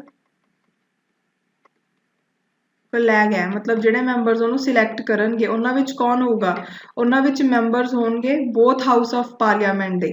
ਠੀਕ ਹੈ, ਮਤਲਬ ਰਾਜ ਸਭਾ ਤੇ ਲੋਕ ਸਭਾ ਦੋਨਾਂ ਦੇ ਇਲੈਕਟਿਡ ਤੇ ਨੋਮੀਨੇਟਿਡ ਮੈਂਬਰਸ ਹੋਣਗੇ ਵਾਈਸ ਪ੍ਰੈਜ਼ੀਡੈਂਟ ਨੂੰ ਜਦੋਂ ਉਹਨਾਂ ਨੇ ਸਿਲੈਕਟ ਕਰਨਾ ਹੈ। ਇਹਦੇ ਵਿੱਚ ਸਟੇਟ ਲੈਜਿਸਲੇਚਰ ਦਾ ਕੋਈ ਲੈਣਾ ਦੇਣਾ ਨਹੀਂ ਹੁੰਦਾ। ਓਕੇ, ਉਹ ਤੋਂ ਬਾਅਦ ਨੈਕਸਟ ਆਰਟੀਕਲ ਨੰਬਰ 67 ਦੇ ਵਿੱਚ ਟਰਮ ਦੀ ਗੱਲ ਕੀਤੀ ਗਈ ਹੈ ਵਾਈਸ ਪ੍ਰੈਜ਼ੀਡੈਂਟ ਦੇ, ਕਿੰਨਾ ਹੁੰਦਾ ਹੈ? 5 ਇਅਰਸ। ਠੀਕ ਹੈ, ਤੇ ਅਗਰ ਵਾਈਸ ਪ੍ਰੈਜ਼ੀਡੈਂਟ ਨੇ ਆਪਣਾ ਰੈਜ਼ਿਗਨੇਸ਼ਨ ਦੇਣਾ ਹੈ ਤਾਂ ਉਹ ਕਿਹਨੂੰ ਦਊਗਾ? ਪ੍ਰੈਜ਼ੀਡੈਂਟ ਨੂੰ।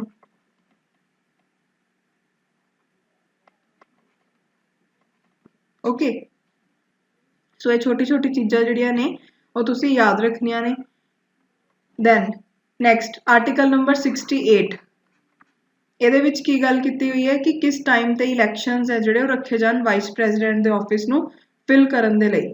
ਠੀਕ ਹੈ, ਉਹ ਤੋਂ ਬਾਅਦ ਆਰਟੀਕਲ ਨੰਬਰ 69 ਦੇ ਵਿੱਚ ਓਥ ਦੀ ਗੱਲ ਕੀਤੀ ਗਈ ਹੈ ਵਾਈਸ ਪ੍ਰੈਜ਼ੀਡੈਂਟ ਦੇ।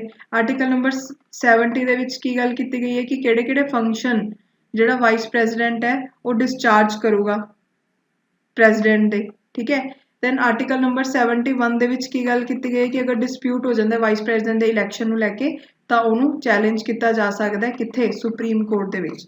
ਠੀਕ ਹੈ, ਹੁਣ ਦੇਖੋ, ਹੁਣ ਆਪਾਂ ਡਿਟੇਲ 'ਚ ਪੜ੍ਹਦੇ ਹਾਂ ਇਲੈਕਸ਼ਨ ਵਾਈਸ ਪ੍ਰੈਜ਼ੀਡੈਂਟ ਦਾ। ਤੁਹਾਨੂੰ ਸਭ ਤੋਂ ਪਹਿਲਾਂ ਦੱਸਿਆ ਸੀ ਕਿ ਕੌਣ ਚੂਜ਼ ਕਰਦਾ ਹੈ? ਮੈਂਬਰਸ ਕੌਣ ਹੁੰਦੇ? ਰਾਜ ਸਭਾ ਤੇ ਲੋਕ ਸਭਾ ਦੇ, ਇਲੈਕਟਿਡ ਤੇ ਨੋਮੀਨੇਟਿਡ ਦੋਨੋਂ। ਮਤਲਬ ਵਾਈਸ ਪ੍ਰੈਜ਼ੀਡੈਂਟ ਹੈ ਜਿਹੜਾ ਉਹਨੂੰ ਇਨਡਾਇਰੈਕਟਲੀ ਇਲੈਕਟ ਕੀਤਾ ਜਾਂਦਾ ਹੈ। ਓਕੇ, ਤੇ ਜਿਹੜਾ ਇਹਦਾ ਚੂਜ਼ ਕਰਨ ਦਾ ਵੇ ਹੁੰਦਾ ਉਹ ਵੀ ਉਹੀ ਹੁੰਦਾ proportional representation means of single transferable vote. Okay, ਉਹ ਤੋਂ ਬਾਅਦ ਨੈਕਸਟ ਆਪਾਂ ਗੱਲ ਕਰਦੇ ਹਾਂ ਕੁਆਲੀਫਿਕੇਸ਼ਨਸ ਦੀ। ਜਿਹੜੀ ਕੁਆਲੀਫਿਕੇਸ਼ਨ ਹੈ ਉਹਦੇ ਲਈ ਪਰਸਨ ਨੇ ਅਗਰ ਵਾਈਸ ਪ੍ਰੈਜ਼ੀਡੈਂਟ ਬਣਨਾ ਤਾਂ ਉਹਦੀ ਕੀ ਕੀ ਕੁਆਲੀਫਿਕੇਸ਼ਨ ਹੋਣੀਆਂ ਚਾਹੀਦੀਆਂ? ਸਭ ਤੋਂ ਪਹਿਲਾਂ ਉਹ ਸਿਟੀਜ਼ਨ ਹੋਵੇ ਇੰਡੀਆ ਦਾ। ਓਕੇ, ਨੈਕਸਟ ਕੀ ਹੈ? 35 ਇਅਰਸ ਆਫ ਏਜ ਨੂੰ ਪੂਰਾ ਕੀਤਾ ਹੋਵੇ ਉਹਨੇ। ਓਕੇ, ਉਹ ਤੋਂ ਬਾਅਦ ਜਿਹੜਾ ਉਹ ਮੈਂਬਰ ਹੈ, ਜਿਹੜਾ ਉਹ ਸੌਰੀ ਪਰਸਨ ਹੈ, ਉਹਦਾ ਕੋਈ ਵੀ ਆਫਿਸ ਆਫ ਪ੍ਰੋਫਿਟ ਨਹੀਂ ਹੋਣਾ ਚਾਹੀਦਾ। ਠੀਕ ਹੈ, ਸਿਟਿੰਗ ਵਾਈਸ ਪ੍ਰੈਜ਼ੀਡੈਂਟ ਔਰ sitting president of union, governor of any state, minister of union ਔਰ ਐਨੀ ਸਟੇਟ ਹੈ ਜਿਹੜਾ ਉਹ ਆਫਿਸ ਆਫ ਪ੍ਰੋਫਿਟ ਦੇ ਅੰਦਰ ਨਹੀਂ ਆਉਂਦਾ। ਵਾਈਸ ਪ੍ਰੈਜ਼ੀਡੈਂਟ ਦਾ ਜਿਹੜਾ ਨੋਮੀਨੇਸ਼ਨ ਹੈ ਉਹਨੂੰ 20 ਇਲੈਕਟਰਸ ਨੇ ਸਬਸਕ੍ਰਾਈਬ ਕੀਤਾ ਹੋਵੇ ਐਜ਼ ਪ੍ਰਪੋਜ਼ਰਸ ਤੇ 20 ਨੇ ਕੀਤਾ ਹੋਵੇ ਐਜ਼ ਸਿਕੈਂਡਰਸ। ਠੀਕ ਹੈ, ਉਹ ਤੋਂ ਬਾਅਦ ਅਗਰ ਆਪਾਂ ਗੱਲ ਕਰੀਏ ਓਥ ਦੀ, ਜਿਹੜਾ ਵਾਈਸ ਪ੍ਰੈਜ਼ੀਡੈਂਟ ਹੈ ਉਹਨੂੰ ਓਥ ਕੌਣ ਦਵਾਉਂਦਾ ਹੈ? ਪ੍ਰੈਜ਼ੀਡੈਂਟ। ਇਹ ਕੋਈ ਵੀ ਐਸਾ ਪਰਸਨ ਜਿਹੜਾ ਪ੍ਰੈਜ਼ੀਡੈਂਟ ਨੇ ਅਪੁਆਇੰਟ ਕੀਤਾ ਹੋਵੇ। ਉਹ ਤੋਂ ਬਾਅਦ ਟਰਮ ਤੁਹਾਨੂੰ ਮੈਂ ਦੱਸਦੀ ਕਿੰਨੀ ਹੁੰਦੀ ਹੈ? 5 ਇਅਰਸ। ਠੀਕ ਹੈ, ਰੈਜ਼ਿਗਨੇਸ਼ਨ ਦੇਣਾ ਕਿਹਨੂੰ ਦਊਗਾ? ਪ੍ਰੈਜ਼ੀਡੈਂਟ ਨੂੰ ਦਊਗਾ। ਰਿਮੂਵਲ ਜਿਹੜਾ ਹੈ ਉਹ ਕਿਵੇਂ ਹੁੰਦਾ ਹੈ? ਐਡਵਾਂਸ ਨੋਟਿਸ ਦਿੱਤਾ ਜਾਂਦਾ 14 ਦਿਨ ਦਾ। ਜਿਹੜਾ ਵਾਈਸ ਪ੍ਰੈਜ਼ੀਡੈਂਟ ਹੈ ਉਹਨੂੰ ਰਾਜ ਸਭਾ ਦੇ ਵਿੱਚ ਇੱਕ ਰੈਜ਼ੋਲੂਸ਼ਨ ਨੂੰ ਪਾਸ ਕਰਕੇ ਰਿਮੂਵ ਕੀਤਾ ਜਾ ਸਕਦਾ ਹੈ। ਠੀਕ ਹੈ, ਜਿਹੜਾ ਰੀਜ਼ਨ ਹੈ ਕਿ ਵਾਈਸ ਪ੍ਰੈਜ਼ੀਡੈਂਟ ਨੂੰ ਕਿਉਂ ਰਿਮੂਵ ਕੀਤਾ ਗਿਆ ਉਹ ਰੀਜ਼ਨ ਹੈ ਜਿਹੜਾ ਉਹ ਕਨਸਟੀਟਿਊਸ਼ਨ ਦੇ ਵਿੱਚ ਮੈਂਸ਼ਨ ਨਹੀਂ ਹੈ। ਠੀਕ ਹੈ, ਨੈਕਸਟ ਜਿਹੜਾ ਵਾਈਸ ਪ੍ਰੈਜ਼ੀਡੈਂਟ ਹੈ ਉਹਨੂੰ ਰੀਇਲੈਕਟ ਕੀਤਾ ਜਾ ਸਕਦਾ ਜਿੰਨੀ ਵਾਰ ਮਰਜ਼ੀ।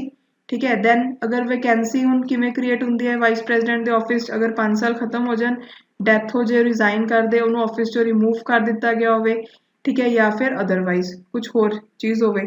ਠੀਕ ਹੈ, ਜਦੋਂ ਵੈਕੈਂਸੀ ਕ੍ਰੀਏਟ ਹੋ ਗਈ ਵਾਈਸ ਪ੍ਰੈਜ਼ੀਡੈਂਟ ਦੇ ਆਫਿਸ ਦੇ ਵਿੱਚ ਤਾਂ ਤਾਂ ਦੁਬਾਰਾ ਉਹਦੀ ਇਲੈਕਸ਼ਨਸ ਕਰਵਾਉਣੇ ਜ਼ਰੂਰੀ ਹੁੰਦੇ ਆ ਤੇ ਜਿਹੜਾ ਵੀ ਪਰਸਨ ਆਊਗਾ ਉਹਨੂੰ 5 ਸਾਲ ਲਈ ਪੂਰਾ ਬਿਠਾਇਆ ਜਾਊਗਾ। ओके उस तो बाद अगर वाइस प्रेजिडेंट के इलैक्शन के नाल कोई भी डिस्प्यूट्स है तो कौन देखूगा सुप्रीम कोर्ट देखूगा ठीक है हुण वाइस प्रेजिडेंट के मेन फंक्शन की है कि एक्स ऑफिशियो चेयरमैन हुंदा वो राज्य सभा का तो प्रेजिडेंट की तरह एक्ट करता जो प्रेजिडेंट ऑफिस च ना हो ठीक है उस तो बाद हुण जिहड़ा वाइस प्रेजिडेंट है उन्होंने किवें सैलरी मिलती है जिवें कि चेयरमैन ऑफ राज्य सभा नूं मिलती है ओके जो प्रेजिडेंट की तरह एक्ट करता है उदों प्रेजिडेंट वाली मिलती है ये चीज़ नूं याद रखियो उस तो बाद हुण आपां नैक्सट ऑफिस करते हैं प्राइम मिनिस्टर थर्ड ऑफिस है देखो जिहड़ा आर्टिकल नंबर 75 है कॉन्स्टिट्यूशन का उहदे विच प्राइम मिनिस्टर की गल की गई है कि जिहड़ा प्राइम मिनिस्टर है उन्होंने अपॉइंट कौन करूगा प्रेजिडेंट ठीक है जिहड़ा हुण प्राइम मिनिस्टर हुंदा है वो कौन हुंदा है लीडर हुंदा है मेजोरिटी पार्टी का ठीक है इन लोक सभा उस तो बाद अगर मेजोरिटी किसी भी पार्टी को ना मिले लोक सभा दे विच तां प्रेजिडेंट अपनी परसनल डिस्क्रिशन यूज़ करके किसी भी परसन को प्रेजिडेंट सॉरी प्राइम मिनिस्टर बना सकता है ठीक है दैन नैक्सट हुण जिहड़ा मिनिस्टर है वो किसी भी मैंबर का सॉरी किसी भी हाउस का मैंबर हो सकता है जिहड़ा प्राइम मिनिस्टर है मतलब वो या तो जिहड़े भी परसन ने प्राइम मिनिस्टर बनना है चाहे वो लोक सभा का मैंबर हो चाहे वो राज्य सभा का मैंबर हो ठीक है उस तो बाद अगर आप गल करिए टर्म जिहड़ी प्राइम मिनिस्टर की है वो फिक्स नहीं हैगी नॉट फिक्सड जिहड़ा प्राइम मिनिस्टर है उस उदों तक ऑफिस संभालता है जब तक कि उन्होंने प्रेजिडेंट का साथ है ठीक है तो जब तक वो मेजोरिटी है लोक सभा दे विच ओके जिहड़ा प्रेजिडेंट है चाहे वो प्लैजर के अंडर हुंदा है सॉरी जिहड़ा प्राइम मिनिस्टर है वो प्रेजिडेंट के प्लैजर के अंडर हुंदा है बट प्रेजिडेंट जिहड़ा है वो प्राइम मिनिस्टर नूं रिमूव नहीं कर सकता ओके उस तो बाद अगर गल करिए सैलरी प्राइम मिनिस्टर की पार्लीमेंट डिसाइड करती है ठीक है अगर प्राइम मिनिस्टर ने रिजाइन देना है तो किनों दूगा प्रेजिडेंट नूं दूगा ओके उस तो बाद अगर प्राइम मिनिस्टर रिजाइन दे दे तो पूरे काउंसिल ऑफ मिनिस्टर्स नूं भी रिजाइन देना पैंदा है ठीक है हुण आपां गल करते हैं प्राइम मिनिस्टर के फंक्शनस की देखो जिहड़ा प्राइम मिनिस्टर है वो प्रेजिडेंट नूं दसदा है कि किन्हां नूं मिनिस्टर्स बनाना है सब तो पहली गल तां यह ओके सैकेंड जिहड़ा प्राइम मिनिस्टर है वो मिनिस्टर्स नूं एलोकेट करदा है भी किहड़ी डिपार्टमेंट्स तुहाडे कोल आउणगे किहड़ी मिनिस्ट्रीज आउणगियां जिन्हों कि आपां पोर्टफोलियोज बोलते हैं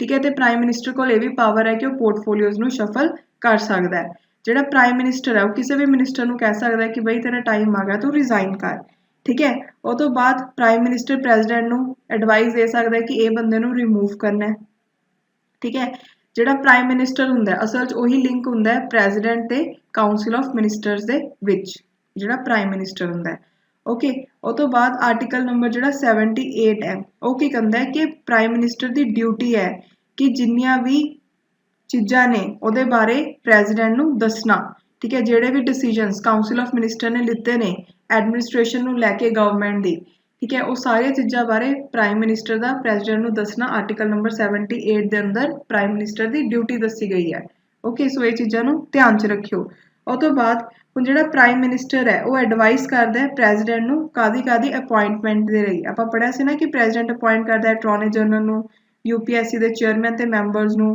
ठीक है कैग नूं करदा है इलैक्शन चीफ इलैक्शन कमिश्नर ते इलैक्शन कमिश्नर्स नूं करदा है ठीक है उस तो बाद फाइनांस कमीशन के चेयरमैन ते मैंबर्स नूं करदा है सो इहदे लई जिहड़ा सलाह दिंदा है प्रेजिडेंट नूं कौन दिंदा है प्राइम मिनिस्टर ओके उस तो बाद ये प्राइम मिनिस्टर ही हुंदा है जो जिहड़ा कि प्रेजिडेंट नूं दसदा है कि कदों सैशन नूं समन करना है कदों प्रोरोग्यू करना है ओके उस तो बाद अगर लोक सभा नूं डिसोल्व करना है इहदी भी जिहड़ी एडवाइस है वो कौन दिंदा हुंदा है प्राइम मिनिस्टर ठीक है मतलब प्राइम मिनिस्टर रिकमेंड कर सकता है प्रेजिडेंट नूं कि हुण जिहड़ी लोक सभा नूं डिसोल्व किया जाए ओके हुण मेन एक चीज़ तुसीं ये याद रखनी है कई बार डायरैक्टली आ जाता है कि जिहड़ा प्राइम मिनिस्टर हुंदा है वो चेयरमैन हुंदा है कादा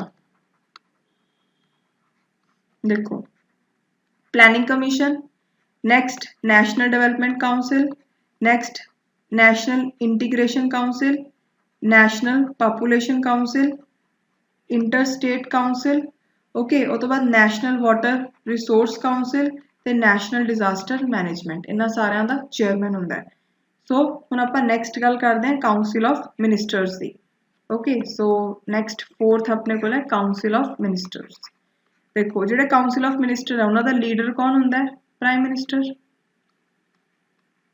ओके जिहड़ा आर्टिकल नंबर 74 दा क्लॉज 1 है वो की कहंदा है कि काउंसिल ऑफ मिनिस्टर्स होने चाहिए जिन्हां दा हैड कौन होगा? Prime minister. ठीक है आर्टिकल नंबर 75 दा क्लॉज 1 है जिहड़ा वो की कहंदा है कि जिहड़ा प्राइम मिनिस्टर है उन्होंने अपॉइंट करूगा प्रेजिडेंट ते अदर मिनिस्टर्स है जिहड़े उन्हां नूं भी अपॉइंट करूगा president on advice of prime minister. मतलब आर्टिकल 75(1) ਇਹ ਕਹਿੰਦਾ ਹੈ ਕਿ ਪ੍ਰੈਜ਼ੀਡੈਂਟ ਅਪਾਇੰਟ ਕਰੂਗਾ ਪ੍ਰਾਈਮ ਮਿਨਿਸਟਰ ਨੂੰ ਤੇ ਜਿਹੜੇ ਬਾਕੀ ਦੇ ਮਿਨਿਸਟਰਸ ਹੈ ਉਹਨਾਂ ਨੂੰ ਵੀ ਪ੍ਰੈਜ਼ੀਡੈਂਟ ਕਰੂਗਾ ਕਿਹਦੇ ਕਹੇ ਤੇ? ਪ੍ਰਾਈਮ ਮਿਨਿਸਟਰ ਦੇ ਕਹੇ ਤੇ। ਓਕੇ ਉਹ ਤੋਂ ਬਾਅਦ ਜਿਹੜਾ ਮਿਨਿਸਟਰ ਹੁੰਦਾ ਉਹ ਲੋਕ ਸਭਾ ਜਾਂ ਰਾਜ ਸਭਾ ਕਿਸੇ ਦਾ ਵੀ ਮੈਂਬਰ ਹੋ ਸਕਦਾ ਹੈ।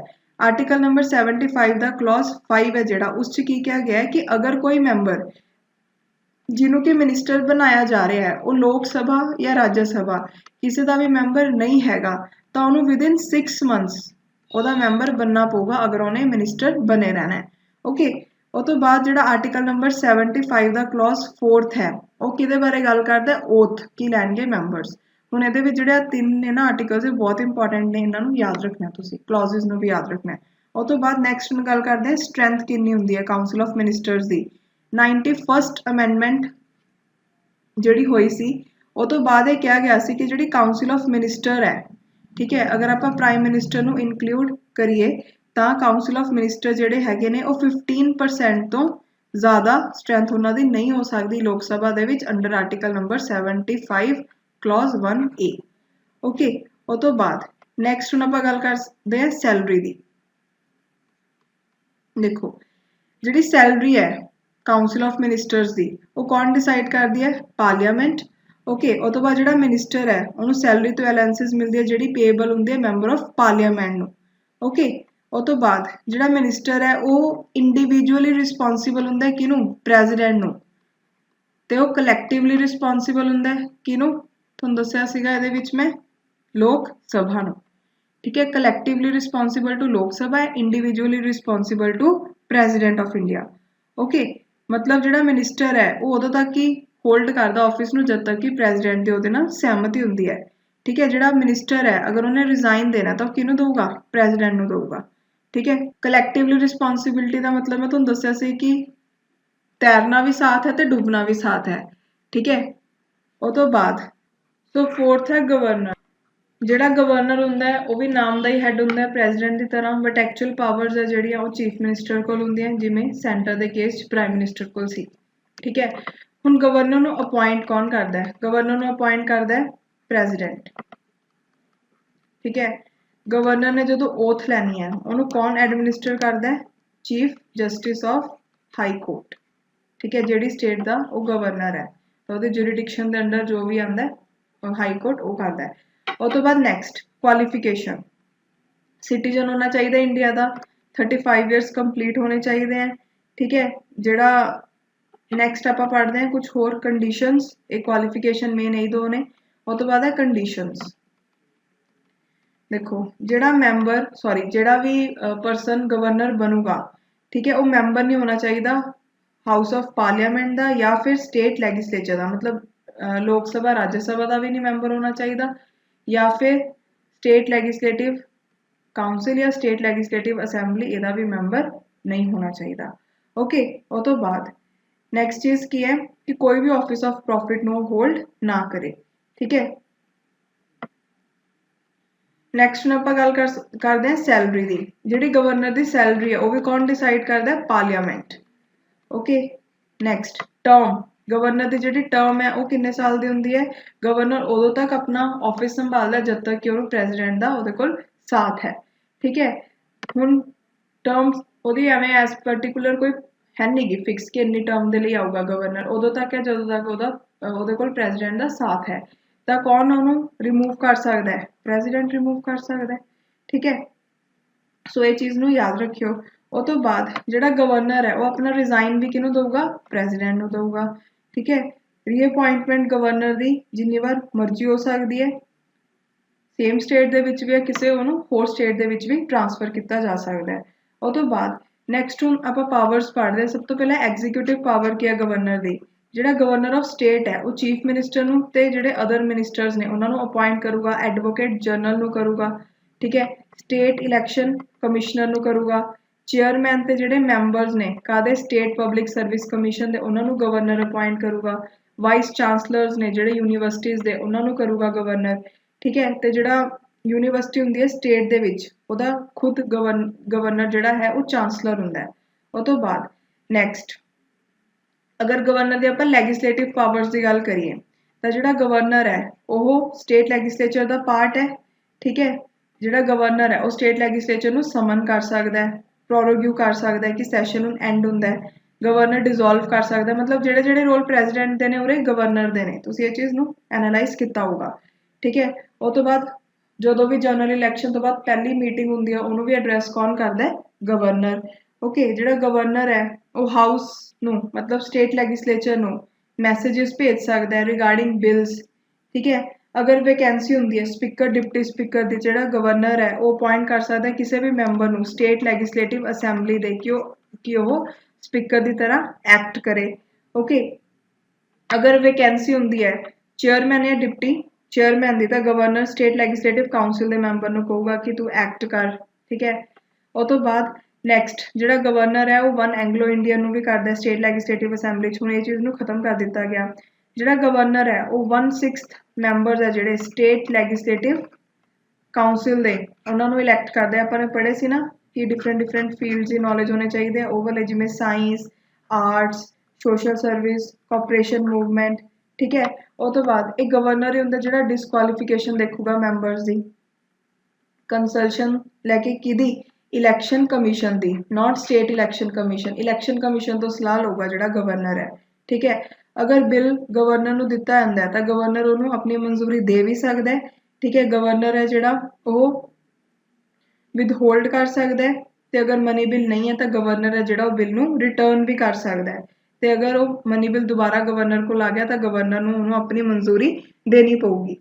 ठीक है, उस तो बाद जिहड़ा गवर्नर है हुण वो कुछ बिल्स नूं प्रेजिडेंट की मंजूरी दे लई भी रख सकदा है। वो किहड़े-किहड़े बिल्स हुंदे आ अगर वो रिलेटेड होण कि जिहड़ा स्टेट लैगिसलेचर ने बिल पास किया है, ठीक है, वो नुकसान पहुंचा सकदा है किसी तरीके का स्टेट हाई कोर्ट नूं। ठीक है, अगर कॉन्स्टिट्यूशन के प्रोविजनस के खिलाफ है वो बिल, डायरैक्टिव प्रिंसीपल्स ऑफ स्टेट पॉलिसीज़ के खिलाफ है या फिर कंट्री के खिलाफ है। ठीक है, उस तो बाद नैक्सट अगर वो आर्टिकल नंबर 31A दे नाल रिलेटेड है तां कर सकदा है। ओके, नैक्सट है ऑर्डीनेंस मेकिंग पावर। गवर्नर कोल आर्टिकल नंबर 213 दे अंडर ऑर्डीनेंस मेकिंग पावर हैगी है। ऑर्डीनेंस जिहड़ा हुंदा उहनूं आपां टैंपरेरी लॉ भी बोल सकते हैं। ठीक है, ते जिहड़ा ऑर्डीनेंस गवर्नर पास करदा है, जिहड़ी स्टेट लैगिसलेटिव असैंबली हुंदी है उहनूं 6 वीक्स के अंदर अंदर इहनूं मंजूरी देनी पैंदी है। ओके, तो जिहड़ा गवर्नर है वो भी किसी टाइम भी ऑर्डीनेंस नूं विड्रॉ कर सकदा है। गवर्नर स्टेट लैगिसलेटिव असैंबली दे विच किहदी रिपोर्ट रखदा है? स्टेट पब्लिक सर्विस कमीशन दी। ठीक है, स्टेट फाइनांस कमीशन दी, कंट्रोलर ऑडिटर जनरल दी। ये चीज़ याद रखियो, कई बार पूछ लैंदे हुंदे भी किहदी वो रखदा है रिपोर्ट्स। उस तो बाद नैक्सट हुण आपां गल करिए फाइनैंशियल पावर्स दी जो कि गवर्नर कोल नहीं। ठीक है, जिहड़ा गवर्नर है वो बजट नूं रखदा है स्टेट लैगिसलेचर दे अगे। जिहड़ा मनी बिल है वो स्टेट लैगिसलेचर दे विच गवर्नर की मंजूरी नाल आउंदा है, जिवें प्रेजिडेंट के केस च सीगा। उस तो बाद कोई भी डिमांड ग्रांट की मतलब खर्चे की कोई भी डिमांड है जिहड़ी वो सिर्फ और सिर्फ गवर्नर की रिकमेंडेशन के नाल ही हो सकती है। ठीक है, जिहड़ा गवर्नर है जिहड़ा स्टेट का कॉन्टीजेंसी फंड है उहदे विचों अगर किसी ने पैसे लैने हैं, जिहड़ा गवर्नर है अगर कॉन्टीजेंसी फंड ऑफ इंडिया तो पैसे लैने हैं कोई अनफोर्सिन सरकमस्टांसिस नूं देखदे होए तां ओह लै सकदा है। ठीक है, तो जिहड़े स्टेट फाइनांस कमीशन है उन्होंने हर 5 साल बाद गवर्नर ही कॉन्स्टिट्यूट करता है। उस तो बाद अगर आप गवर्नर की जुडिशियल पावर की गल करिए तो जिहड़ा गवर्नर है वो पार्डन, रिप्राइव, रिस्पाइट ते रिमिशन कर सकता है। सस्पेंड, रिमीट या फिर कम्यूट कर सकता है सेंटेंस नूं। बट जिहड़ा गवर्नर है वो डैथ सेंटेंस नूं पार्डन नहीं कर सकता। ये सिर्फ पावर प्रेजिडेंट को है, मतलब अगर किसी नूं फांसी की सज़ा मिली हुई है तो उन्होंने माफ़ नहीं कर सकता, गवर्नर प्रेजिडेंट कर सकता है। ठीक है, उस तो बाद नैक्सट है कुछ आर्टिकल्स जिहड़े कि गवर्नर नाल रिलेटेड है। ਆਰਟੀਕਲ ਨੰਬਰ ਜਿਹੜਾ 153 ਹੈ ਉਹ ਕੀ ਕਹਿੰਦਾ ਕਿ ਗਵਰਨਰ ਹੋਣਾ ਚਾਹੀਦਾ ਹਰ ਸਟੇਟ ਦਾ। ਆਰਟੀਕਲ 154 ਕੀ ਕਹਿੰਦਾ ਕਿ ਗਵਰਨਰ ਦੀ ਕਿਹੜੀ ਐਗਜ਼ੀਕਿਊਟਿਵ ਪਾਵਰਸ ਹੋਣਗੀਆਂ, ਜਿਹੜੀਆਂ ਵੀ ਉਹਦੀ ਪਾਵਰਸ ਹੈ ਉਹ ਸਭ ਦੇਖਣਗੇ ਜਿਹੜੇ ਕਿ ਉਹਦੇ ਅੰਡਰ ਕੰਮ ਕਰਦੇ ਨੇ। ਸੋ ਹੁਣ ਆਪਾਂ ਗੱਲ ਕਰਦੇ ਹਾਂ ਆਰਟੀਕਲ ਨੰਬਰ 155। ਆਰਟੀਕਲ ਨੰਬਰ 155 ਕੀ ਕਹਿੰਦਾ ਹੈ ਕਿ ਜਿਹੜਾ ਗਵਰਨਰ ਹੈ ਉਹਨੂੰ ਅਪਾਇੰਟ ਕੌਣ ਕਰੂਗਾ, ਪ੍ਰੈਜ਼ੀਡੈਂਟ ਇੰਡੀਆ ਦਾ। Okay, next article number 156। ਜਿਹੜਾ ਆਰਟੀਕਲ ਨੰਬਰ 156 ਹੈ ਉਹ ਕੀ ਕਹਿੰਦਾ ਹੈ ਕਿ ਗਵਰਨਰ ਉਦੋਂ ਤੱਕ ਆਫਿਸ ਸੰਭਾਲਦਾ ਜਦ ਤੱਕ ਕਿ ਉਹ ਪਲੇਜ਼ਰ ਦੇ ਅੰਡਰ ਹੈ ਪ੍ਰੈਜ਼ੀਡੈਂਟ ਦੇ। ਓਕੇ, ਉਹ ਤੋਂ ਬਾਅਦ ਨੈਕਸਟ ਗੱਲ ਕਰਦੇ ਹਾਂ ਆਰਟੀਕਲ ਨੰਬਰ 159 ਦੀ ਕਿ ਜਿਹੜਾ ਗਵਰਨਰ ਹੈ ਉਹ ਓਥ ਲੈਂਦਾ ਹੈ, ਠੀਕ ਹੈ, ਕਿ to preserve, protect, defend the constitution and the law, ਇਹ ਉਹਦੀ ਓਥ ਹੈ। ਸੋ ਓਥ ਦੀ ਗੱਲ ਕੀਤੀ ਗਈ ਹੈ ਇਹਦੇ ਵਿੱਚ। ਦੈਨ ਆਰਟੀਕਲ ਨੰਬਰ 163 ਜਿਹੜਾ ਹੈ ਉਹ ਕੀ ਕਹਿੰਦਾ ਕਿ ਕਾਊਂਸਲ ਆਫ ਮਿਨਿਸਟਰ ਹੋਊਗਾ ਜਿਹਦਾ ਹੈੱਡ ਕੌਣ ਹੋਊਗਾ, ਚੀਫ ਮਿਨਿਸਟਰ ਸਟੇਟ ਦੇ ਵਿੱਚ, ਠੀਕ ਹੈ। ਤੇ ਜਿਹੜਾ ਚੀਫ ਮਿਨਿਸਟਰ ਹੈ ਉਹ ਕਿਹਨੂੰ ਕਹੂਗਾ, ਗਵਰਨਰ ਨੂੰ ਐਡਵਾਈਸ ਦਊਗਾ ਕਿ ਕਿਹਨੂੰ ਮਿਨਿਸਟਰ ਬਣਾਉਣਾ ਹੈ, ਠੀਕ ਹੈ। ਆਰਟੀਕਲ ਨੰਬਰ ਜਿਹੜਾ 164 ਹੈ ਉਸ 'ਚ ਕੀ ਕਿਹਾ ਹੋਇਆ ਕਿ ਜਿਹੜੇ ਕਾਊਂਸਲ ਆਫ ਮਿਨਿਸਟਰਸ ਨੇ ਸਟੇਟ ਦੇ ਉਹ ਕਲੈਕਟਿਵਲੀ ਰਿਸਪੌਂਸਿਬਲ ਨੇ ਕਿਹਨੂੰ, ਸਟੇਟ ਲੈਜਿਸਲੇਟਿਵ ਅਸੈਂਬਲੀ ਨੂੰ।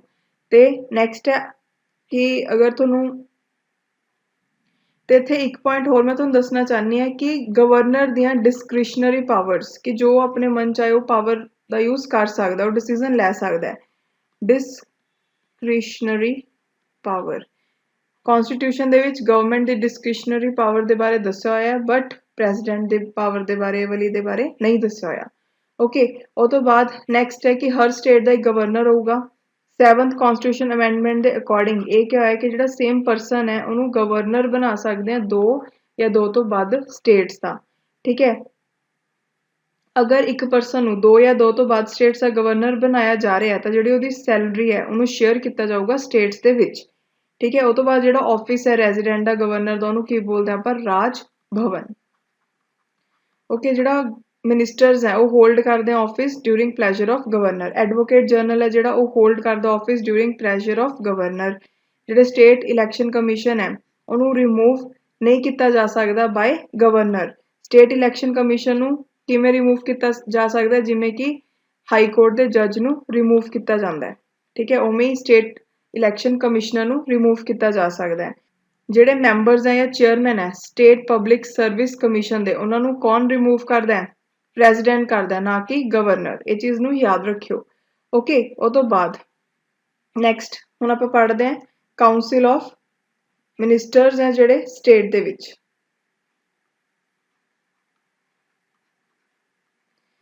ਦੇਖੋ ਆਰਟੀਕਲ ਨੰਬਰ 163 ਦੇ ਵਿੱਚ ਕੀ ਕਿਹਾ ਹੋਇਆ ਕਿ ਜਿਹੜੇ ਕਾਊਂਸਲ ਆਫ ਮਿਨਿਸਟਰਸ ਹੈ ਉਹਨਾਂ ਦਾ ਹੈੱਡ ਕੌਣ ਹੋਊਗਾ, ਚੀਫ ਮਿਨਿਸਟਰ ਹੋਊਗਾ, ਠੀਕ ਹੈ। ਆਰਟੀਕਲ ਨੰਬਰ 164 'ਚ ਕੀ ਕਿਹਾ ਹੋਇਆ ਕਿ ਜਿਹੜੇ ਕਾਊਂਸਲ ਆਫ ਮਿਨਿਸਟਰ ਨੇ ਉਹ ਕਲੈਕਟਿਵਲੀ ਰਿਸਪੌਂਸਿਬਲ ਨੇ ਸਟੇਟ ਲੈਜਿਸਲੇਟਿਵ ਅਸੈਂਬਲੀ ਨੂੰ, ਠੀਕ ਹੈ। ਹੁਣ ਜਿਹੜੇ ਮਿਨਿਸਟਰਸ ਹੈ ਉਹਨਾਂ ਦੇ ਅਪਾਇੰਟਮੈਂਟ ਕੌਣ ਕਰਦਾ ਹੈ, ਗਵਰਨਰ ਕਰਦਾ ਹੈ, ਕਿਹਦੇ ਕਹੇ ਤੇ, ਚੀਫ ਮਿਨਿਸਟਰ ਦੇ ਕਹੇ ਤੇ।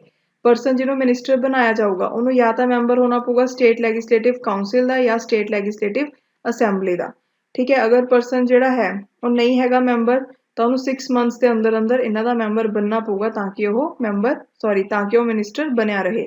ਉਹ ਤੋਂ ਬਾਅਦ ਕੋਈ ਵੀ ਮਿਨਿਸਟਰ ਹੈ ਉਹਨੂੰ ਓਥ ਕੌਣ ਦਵਾਉਂਦਾ ਹੈ, ਗਵਰਨਰ, ਠੀਕ ਹੈ। ਜਿਹੜੀ ਸੈਲਰੀ ਹੁੰਦੀ ਹੈ ਚਾਹੇ ਉਹ ਚੀਫ ਮਿਨਿਸਟਰ ਹੈ ਚਾਹੇ ਉਹ ਕਾਊਂਸਲ ਆਫ ਮਿਨਿਸਟਰਸ ਹੈ, ਉਹ ਕੌਣ ਡਿਸਾਈਡ ਕਰਦੀ ਹੈ, ਸਟੇਟ ਦੀ ਲੈਜਿਸਲੇਚਰ। ਉਹ ਤੋਂ ਬਾਅਦ ਰੈਜ਼ਿਗਨੇਸ਼ਨ ਦੇਣਾ ਹੈ ਕਿਸੇ ਮਿਨਿਸਟਰ ਨੇ ਤਾਂ ਕਿਹਨੂੰ ਦਊਗਾ, ਉਹ ਦਊਗਾ ਆਪਣਾ ਰੈਜ਼ਿਗਨੇਸ਼ਨ ਗਵਰਨਰ ਨੂੰ, ਠੀਕ ਹੈ।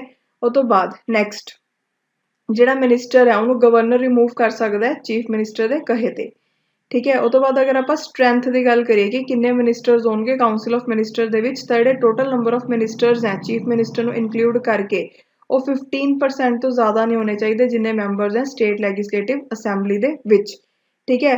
ਬਟ ਜਿਹੜੇ ਨੰਬਰ ਆਫ ਮਿਨਿਸਟਰਸ ਹੈ ਉਹ 12 ਤੋਂ ਘੱਟ ਨਹੀਂ ਹੋਣੇ ਚਾਹੀਦੇ ਤੇ 15% ਤੋਂ ਜ਼ਿਆਦਾ ਨਹੀਂ ਹੋਣੇ ਚਾਹੀਦੇ।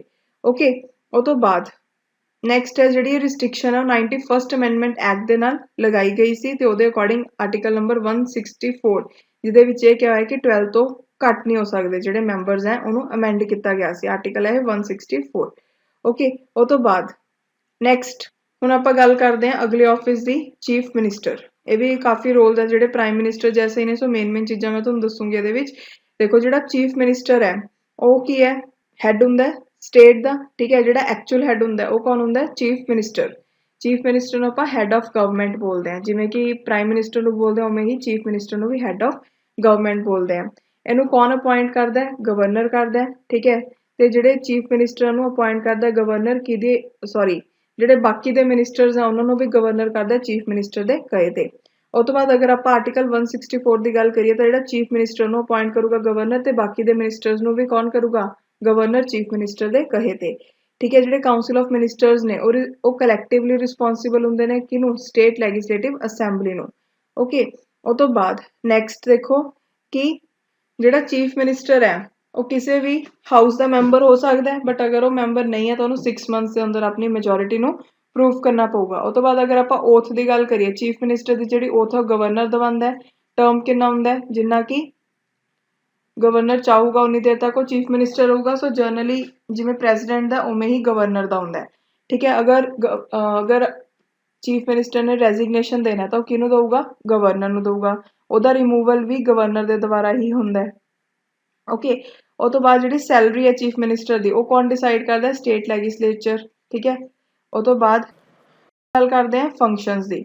ਸਟੇਟ ਲੈਜਿਸਲੇਟਿਵ ਅਸੈਂਬਲੀ ਨਹੀਂ, ਸਟੇਟ ਲੈਜਿਸਲੇਚਰ ਆਏਗਾ, ਠੀਕ ਹੈ। ਜਿਵੇਂ ਪਾਰਲੀਮੈਂਟ ਕਰਦੀ ਹੈ, ਅਗਰ ਆਪਾਂ ਪ੍ਰਾਈਮ ਮਿਨਿਸਟਰ ਦੀ ਗੱਲ ਕਰੀਏ ਉਵੇਂ ਕੌਣ ਕਰੂਗਾ? ਸਟੇਟ ਲੈਜਿਸਲੇਚਰ ਕਰੂਗਾ in case of chief minister, okay. ਹੁਣ ਜਿਹੜਾ ਚੀਫ ਮਿਨਿਸਟਰ ਹੈ ਉਹਨੂੰ ਆਪਾਂ ਬੋਲਾਂਗੇ ਹੈਡ ਕਾਉਂਸਲ ਆਫ ਮਿਨਿਸਟਰ ਦਾ। ਜਿਹੜੀ ਵੀ ਮਿਨਿਸਟਰਸ ਦੀ ਕੋਈ ਵੀ ਮੀਟਿੰਗ ਹੈ ਉਹਨੂੰ ਚੀਫ ਮਿਨਿਸਟਰ ਦੇਖੂਗਾ, ਠੀਕ ਹੈ। ਗਵਰਨਰ ਨੂੰ ਮਿਨਿਸਟਰਸ ਬਾਰੇ ਅਪॉइंट ਕਰਨਾ ਕੁਝ ਸੁਜੈਸ਼ਨ ਦੇਣਾ ਤਾਂ ਕੌਣ ਦਊਗਾ?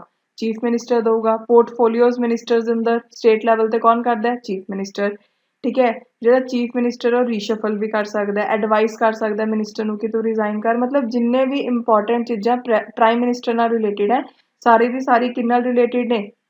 ਚੀਫ ਮਿਨਿਸਟਰ ਦੇ ਨਾਲ, ਓਕੇ। ਸੋ ਜਿਵੇਂ ਪ੍ਰਾਈਮ ਮਿਨਿਸਟਰ ਪ੍ਰੈਜ਼ੀਡੈਂਟ ਤੇ ਕਾਉਂਸਲ ਆਫ ਮਿਨਿਸਟਰ ਦੇ ਵਿੱਚ ਐਕਟ ਕਰਦਾ ਸੀਗਾ ਇੱਕ ਲਿੰਕ ਦਾ, ਉਵੇਂ ਜਿਹੜਾ ਚੀਫ ਮਿਨਿਸਟਰ ਹੈ ਉਹ ਐਕਟ ਕਰਦਾ ਗਵਰਨਰ ਤੇ ਕਾਉਂਸਲ ਆਫ ਮਿਨਿਸਟਰ ਦੇ ਵਿੱਚ ਇੱਕ ਲਿੰਕ ਦੀ ਤਰ੍ਹਾਂ, ਓਕੇ। ਸੋ ਅੱਜ ਆਪਾਂ ਨੇ ਸਾਰੇ ਮੇਨ ਐਗਜ਼ੀਕਿਊਟਿਵ ਆਫਿਸ ਦੇਖ ਲਏ, ਉਹਨਾਂ ਬਾਰੇ ਜੋ ਜੋ ਇੰਪੋਰਟੈਂਟ ਚੀਜ਼ਾਂ ਸੀ ਤੁਹਾਨੂੰ ਮੈਂ ਸਾਰੀਆਂ ਦੱਸਤੀਆਂ।